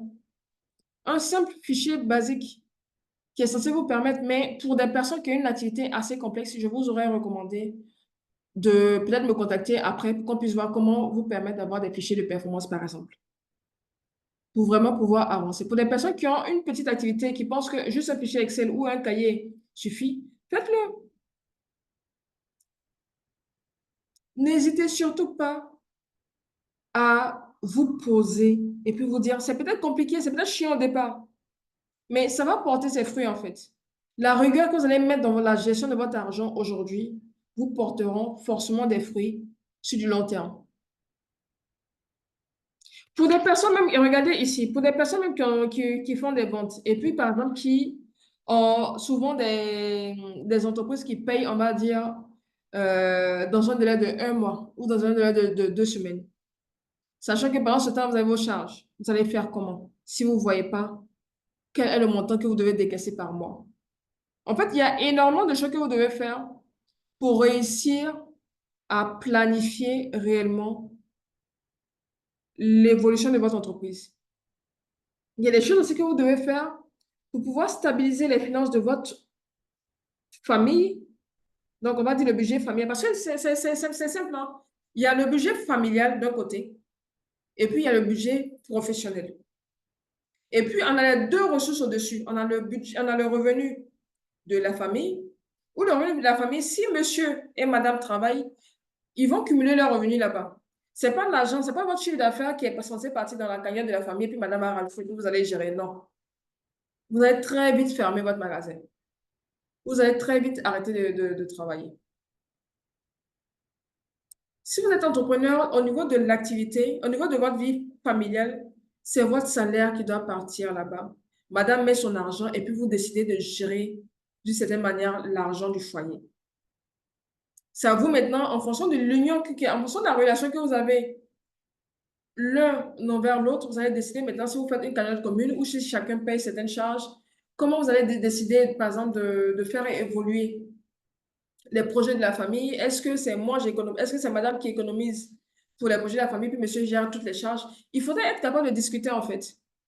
Mais si vous êtes un couple et que vous décidez d'investir ensemble, je vous conseille d'être totalement transparent.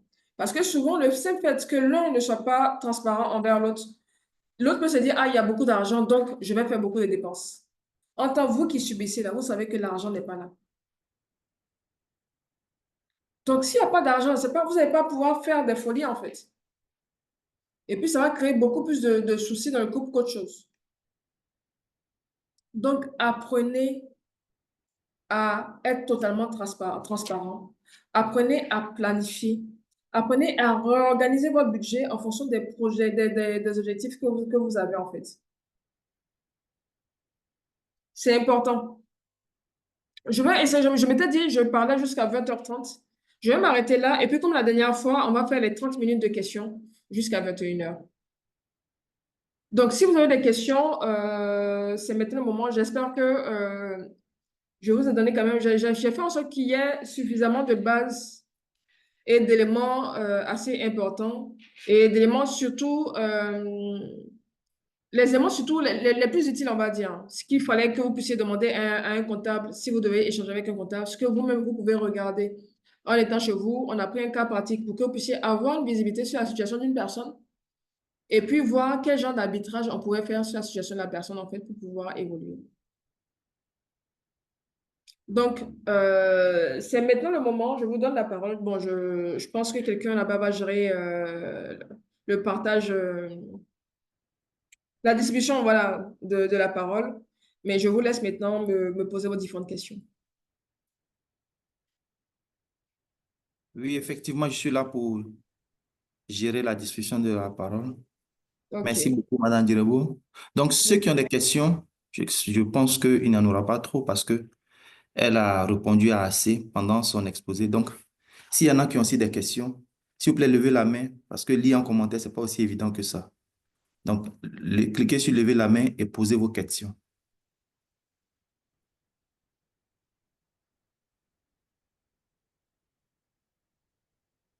S'il n'y a pas de questions. OK. Eliane, tu peux activer ton micro. Merci. Ils ont mis en commentaire comment lever la main, donc vous pouvez suivre ça. Merci, Paula. Eliane, tu peux activer ton micro.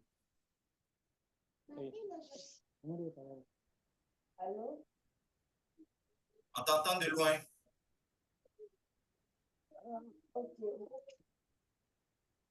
Ah, Voilà. vous m'entendez? Oui, on t'entend. Vas-y. Ok, bonsoir à tous. Bon, ma question, bon, c'est concernant un peu l'application. Parce que la session passée, du mardi, après la session, on a essayé de télécharger un peu l'application, mais on avait du mal du côté de l'Italie par rapport au code. Je sais pas Du si côté d'où? vous... Du côté de l'Italie, Ok. oui, on a essayé de télécharger l'application, mais le code qu'on demande, le numéro, je ne sais pas comment je vais dire ça. Par exemple, D'accord. l'exemple... Oui, oui, mais le code part par mail, hein. Regardez vos spams au pire. Ah, aussi, ok, d'accord. En fait, le Par code est mail. envoyé systématiquement sur l'adresse mail que vous avez mis pour créer le compte. Donc, si vous ne recevez pas ça normalement, regardez vos spams, ça va revenir. Donc, essayez de retélécharger. Et puis, si vous avez des questions, ce numéro-là est WhatsApp. Le 07 43 D'accord, 35 32 68. Vous pouvez le d'accord, communiquer ok. là et puis je vais voir comment vous assister directement, en fait. D'accord, ok. Merci beaucoup, merci. C'était ça Avec ma plaisir. demande. Ok, merci. OK, merci, ma soeur Eliane. D'autres questions? Pour ce qui concerne les devises, elle a dit de l'appeler. Elle va gérer ça avec vous. Donc, je pense que pour les devises, c'est déjà géré. Est-ce qu'il y a d'autres questions? Si oui, levez la main. Sinon,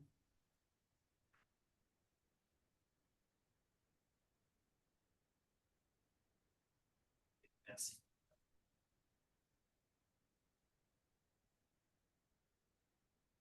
Je pense que cette fois-ci, tu as tellement bien procédé. Tu as répondu aux questions au fur et à mesure de l'exposé. Donc, je suis certain qu'il n'y a pas assez d'autres questions. Puis, c'était tellement clair avec le cas pratique que cette fois-ci, beaucoup d'amis vont y mettre.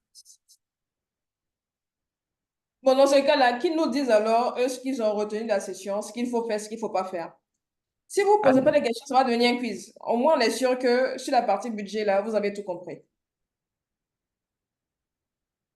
Là, vous pouvez écrire en commentaire. Là, la tante Annie va lire les nouveaux-nés Annie pour voir si la Côte d'Ivoire pourra évoluer avec vous.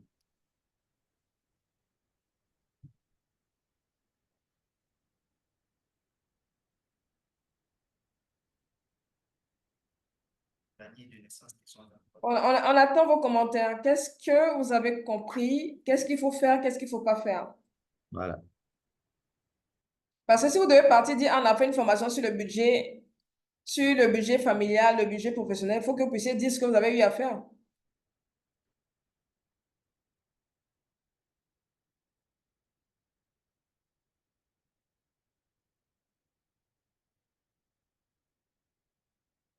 Ah, j'aime bien le retour de Paula. Je vais lire au fur et à mesure. Paula qui dit, elle a compris. Attendez. Ok, j'ai compris qu'économiser était d'abord une question de discipline. Il faut noter toutes les dépenses, les gérer, avoir une priorité et être réaliste par rapport au salaire qu'on a, au salaire qu'on se fixe ou pas. En fait, moi, dans son récit, les deux mots qui sont les plus importants, à chaque fois, je vais vous parler d'importance, mais c'est ça en fait. La question de la discipline, c'est la base en fait. La discipline n'est plus le réalisme. Si vous n'êtes pas capable de faire un budget réaliste, ça ne servira à rien. Votre épargne sera à chaque fois irréaliste. Vous n'allez pas réussir à avoir en fait une épargne. Même au niveau de votre entreprise, vous devez avoir une épargne pour pouvoir investir sur le futur. Investir à court terme, à moyen terme ou à long terme. Mais si vous ne déterminez pas le projet sur lequel vous voulez partir, ça va être compliqué de vous dire que vous essayez de partir de l'avant. Marie-Chantal dit, il faut noter les entrées et les sorties, oui. Que ce soit sur le plan professionnel ou que ce soit sur le plan personnel. Il faut faire un budget mensuel, oui. Donc, vous avez deux budgets à faire pour ceux qui ont une activité. Vous devez avoir un fichier de suivi de votre activité professionnelle et puis vous devez avoir un fichier pour gérer les charges de la maison. La discipline, oui. Quoi d'autre? Établir le budget, connaître ses dépenses, son comportement face aux dépenses. Il ne faut pas avoir peur de s'asseoir et de revisiter ses budgets. Surtout quand on a des projets. Parce que quand on a des projets, on peut se dire, ah, pour la réalisation de tel projet, j'ai envie de, par exemple, d'augmenter mon épargne. Et je vous ai expliqué la semaine dernière, si vous voulez augmenter votre épargne et qu'il n'y a pas une nouvelle entrée d'argent, ça veut systématiquement dire que vous devez réduire une certaine dépense que vous avez. Mais vous réduisez la dépense en question comment? Si vous ne savez pas ce que vous dépensez. La meilleure solution pour se distinguer et attirer la clientèle est de vendre le même produit beaucoup moins cher que la moyenne. Non, pas forcément. Parce que, supposons que vous avez deux magasins. Les deux magasins vendent des cakes. Donc, ils vendent des gâteaux d'anniversaire et tout. Et puis, votre concurrent fait ses gâteaux à 10 000 francs. Mais pour améliorer votre vente, vous n'êtes pas obligé de vous vendre aussi à 10 000 francs. Il y a plusieurs manières d'améliorer votre vente.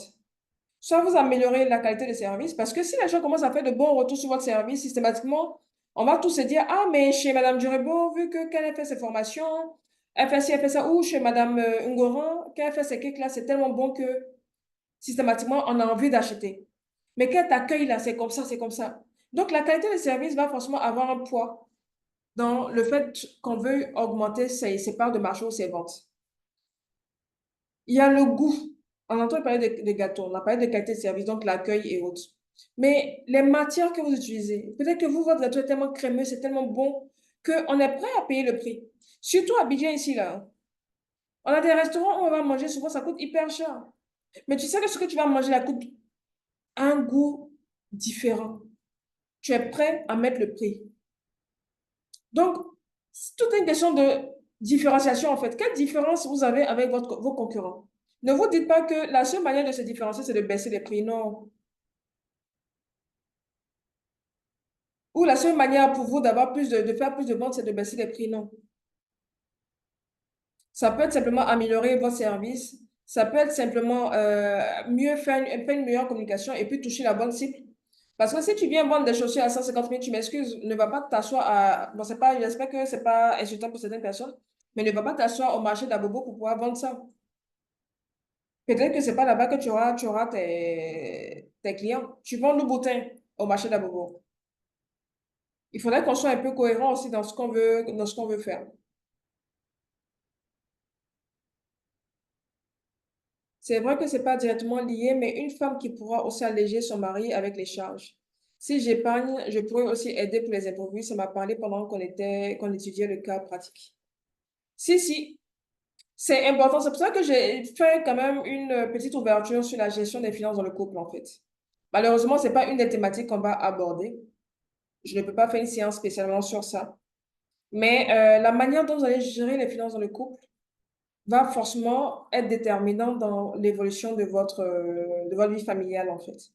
Parce que souvent, on est marié sur le régime de la communauté de biens, mais chacun est en train de se cacher pour aller investir de son côté parce qu'il a été blessé dans le couple.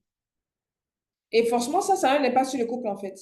Ou je prends simplement les hommes aujourd'hui qui se disent, non, moi, je gère tout à la maison. Toi, il faut dépenser ton argent. Je ne veux pas ton argent à la maison. Malheureusement, vous ne vous rendez pas compte. Ce type de comportement, ça fait que le jour où vous-même vous avez un problème financier, madame n'est pas capable de vous aider. Pas parce qu'elle ne veut pas, mais souvent parce qu'elle a pris la mauvaise habitude de dépenser. Parce que si elle ne peut pas dépenser pour investir, elle ne peut pas aussi acheter des biens dans votre dos. Donc, elle est obligée d'être là constamment en train d'aider sa famille, de pouvoir s'habiller, de pouvoir faire un certain nombre de choses. Si elle-même, elle ne se dit pas, non, Marie, ce que monsieur m'a dit, il faut que je puisse avoir une épargne. Et je vous assure qu'il y a beaucoup de femmes aujourd'hui qui n'ont pas d'épargne, pas parce qu'elles ne veulent pas, mais parce qu'on leur a donné de mauvaises habitudes financières. Donc oui, si en tant que femme, vous essayez au maximum d'épauler votre mari, forcément, ça va aider le foyer. Surtout si vous pensez à la retraite. Pensez toujours à la retraite. C'est maintenant là que vous devez mettre de l'argent de côté, assainir les finances du foyer pour pouvoir avancer en fait. Élisée dit, réaliser une fiche de performance, envisager des formations pour pallier à ses faiblesses. Il nous revient de savoir comment faire la croissance de notre activité. Élaborer des stratégies pour faire plus de ventes, prendre On compte les frais annexes pour le produit final. Exactement. Donc, je pense que Élisée a parfaitement compris la partie entreprise là. Et c'est exactement ça, en fait. Il ne faudrait pas négliger certains montants. Il faudrait vraiment voir comment faire avancer l'activité, certes, mais aussi pouvoir être capable de pouvoir réinvestir. Souvent, c'est cher et puis c'est même pas d'eau. Il faut se demander aussi pourquoi les gens vont dans le magasin. Ça, c'est un autre discours. Moi, je suis dans la pâtisserie. La plupart de mes clients sont prêts à mettre le prix. Il faut qu'il y ait une expérience client. Voilà. Merci, Floriane, pour la participation.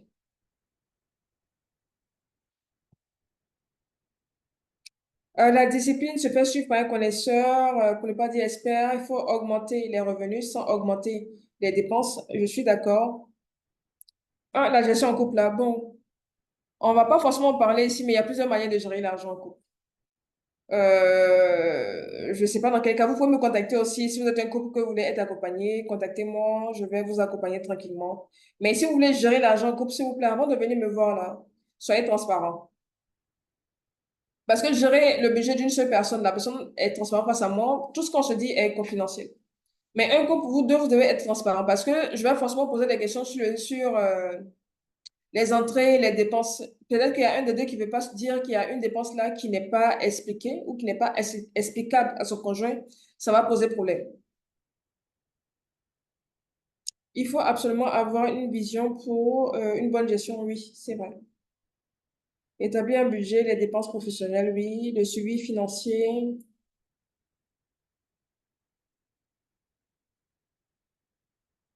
Selon votre expérience, combien de temps en moyenne faut-il à une personne qui a la volonté pour mettre en pratique, s'approprier votre méthode de gestion des finances? En effet, après ces 2 séances,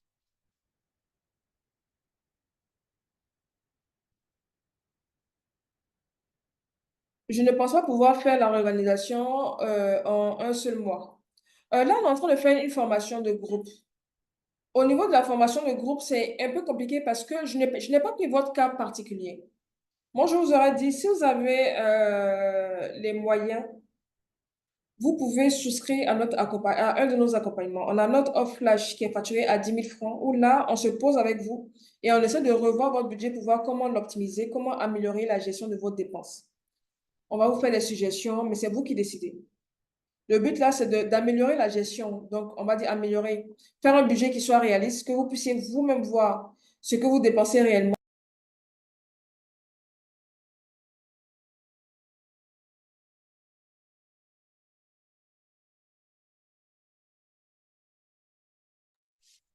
Est-ce que vous m'entendez? Il y a quelqu'un qui a mis mon micro en sourdine.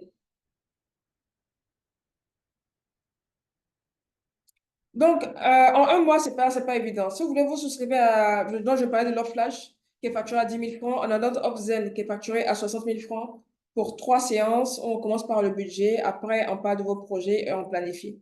Normalement, après 3 séances, vous êtes censé avoir quand même une base. Il y a des personnes qui décident de continuer d'avoir une session avec nous chaque mois et puis d'autres avec en 3 séances là sur 2, 3 mois, ça se passe bien aussi. Donc, ce sera à vous de voir. Mais vous pouvez me contacter, comme je disais, mon numéro c'est celui-là, 07 48 55 32 68. Vous pouvez me contacter, on va en discuter. Moi, je voulais de l'aide, du coup, c'est quoi le contact? J'arrive pas à le voir. 07 48 55 32 68. Je le mets dans la conversation ici. Voilà.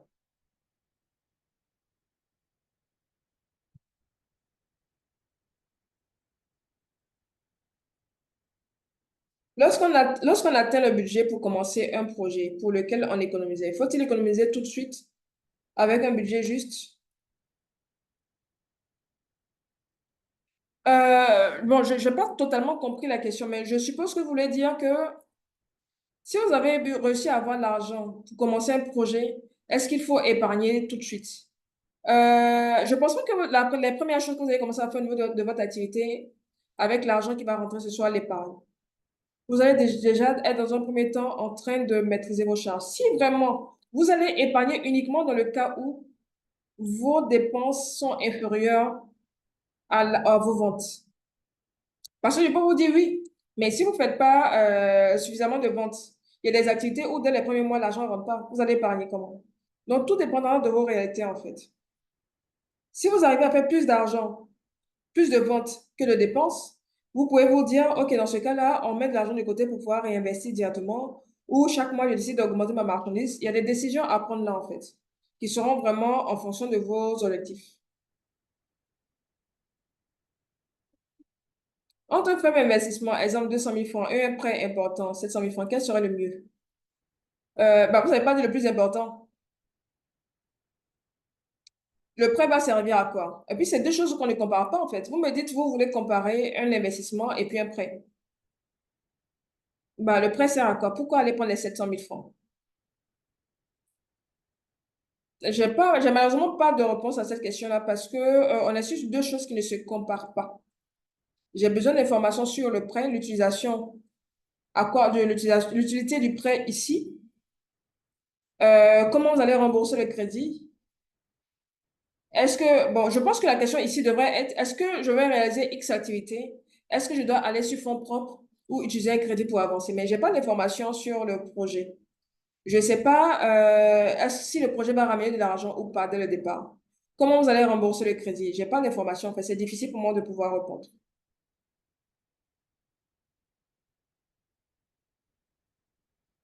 Le prêt, c'est pour investir. Oui, mais investir dans quoi? Faites attention. Votre conseiller bancaire peut vous appeler aujourd'hui. Ah, monsieur, vous pouvez prendre un crédit de 500 000 francs. Vous pouvez prendre un crédit de 1 million. Franchement, si vous n'avez pas de projet aujourd'hui, là, n'allez pas prendre des crédits. C'est un piège. Parce que quand vous finissez de prendre les crédits, on débloque l'argent pour vous. Le projet n'est pas encore là. L'argent va partir dans tout, sauf le projet. Je rencontre trop de personnes à ce niveau-là. Et malheureusement, je ne peux pas aider tout le monde. Je rencontre trop de personnes qui vont prendre des crédits qui n'ont pas encore le projet ou que le projet n'est pas prêt à être lancé. Et puis l'argent est sur le compte. Vous allez avoir énormément de sollicitations. L'argent partira. Le temps de vous en rendre compte, là, vous n'avez pas investi et puis vous êtes déjà en train de rembourser le crédit à la banque et puis vous êtes essoufflé parce que vous n'arrivez plus à faire face à vos charges. Donc, si vous n'avez pas de projet, fuyez les crédits, s'il vous plaît. Je ne suis pas en train de façon générale fuir les crédits. Le crédit est un très bon levier financier. Mais il faut savoir l'utiliser tout simplement. Si vous ne savez pas l'utiliser, ne le prenez pas.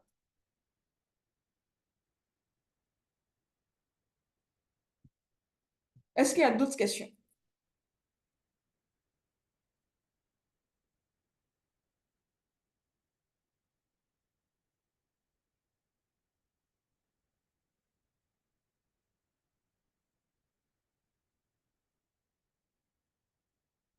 Est-ce qu'il y a d'autres questions?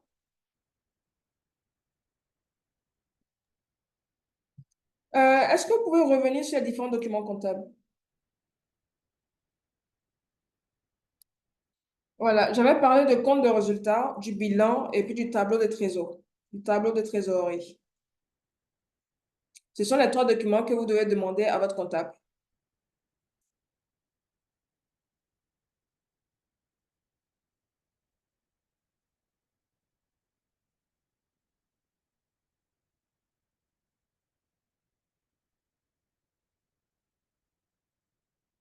Avec plaisir.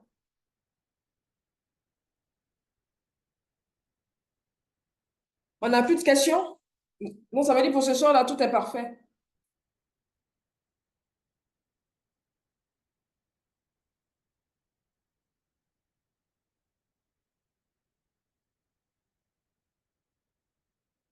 OK, super. Merci Paula.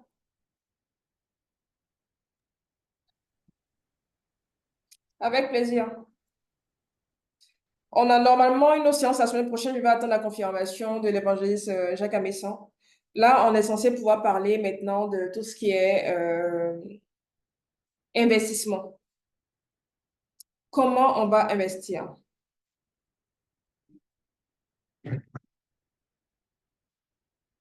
Donc, cette semaine, on a vu comment gérer son argent parce que franchement, on ne pouvait pas parler de l'investissement si on ne sait pas comment gérer. C'est avec l'argent de qui on va partir investir là. Si nous-mêmes, on ne sait pas mettre de l'argent de côté. Donc là, normalement, on a vu ce qu'il fallait pour pouvoir mettre de l'argent de côté, pour maîtriser notre charge, voir clair dans notre jeton, commencer à mettre de l'argent de côté, puis on va avancer. Maintenant, on peut dire maintenant, on peut trouver maintenant des stratégies pour pouvoir avancer en fait.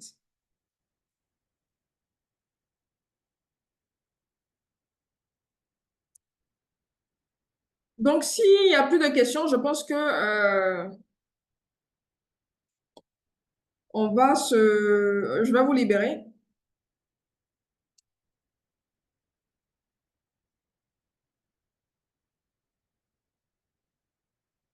Pour l'appli, oui, c'est quoi la question?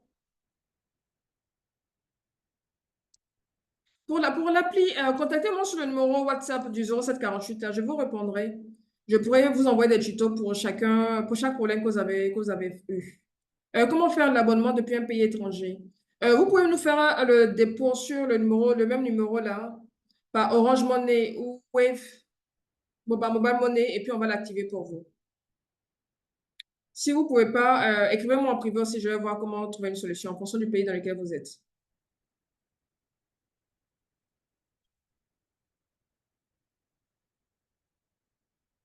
L'évangéliste, je ne sais pas si tu es toujours là, mais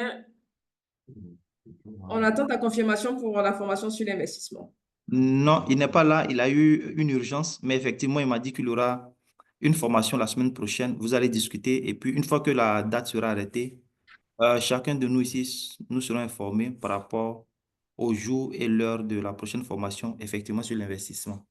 Donc, Ok, soyez à l'écoute. Les informations passeront sur notre chaîne WhatsApp sans problème. ok, ça marche. Merci en tout cas pour l'information.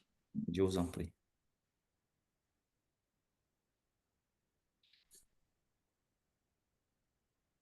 Ok, donc on vous clôturez? Effectivement, vraiment que le Seigneur vous bénisse abondamment, Madame Djerebo, pour toutes ces informations qui nous sont Amen. connues. Je sais que c'est pas tombé dans des oreilles de sourds.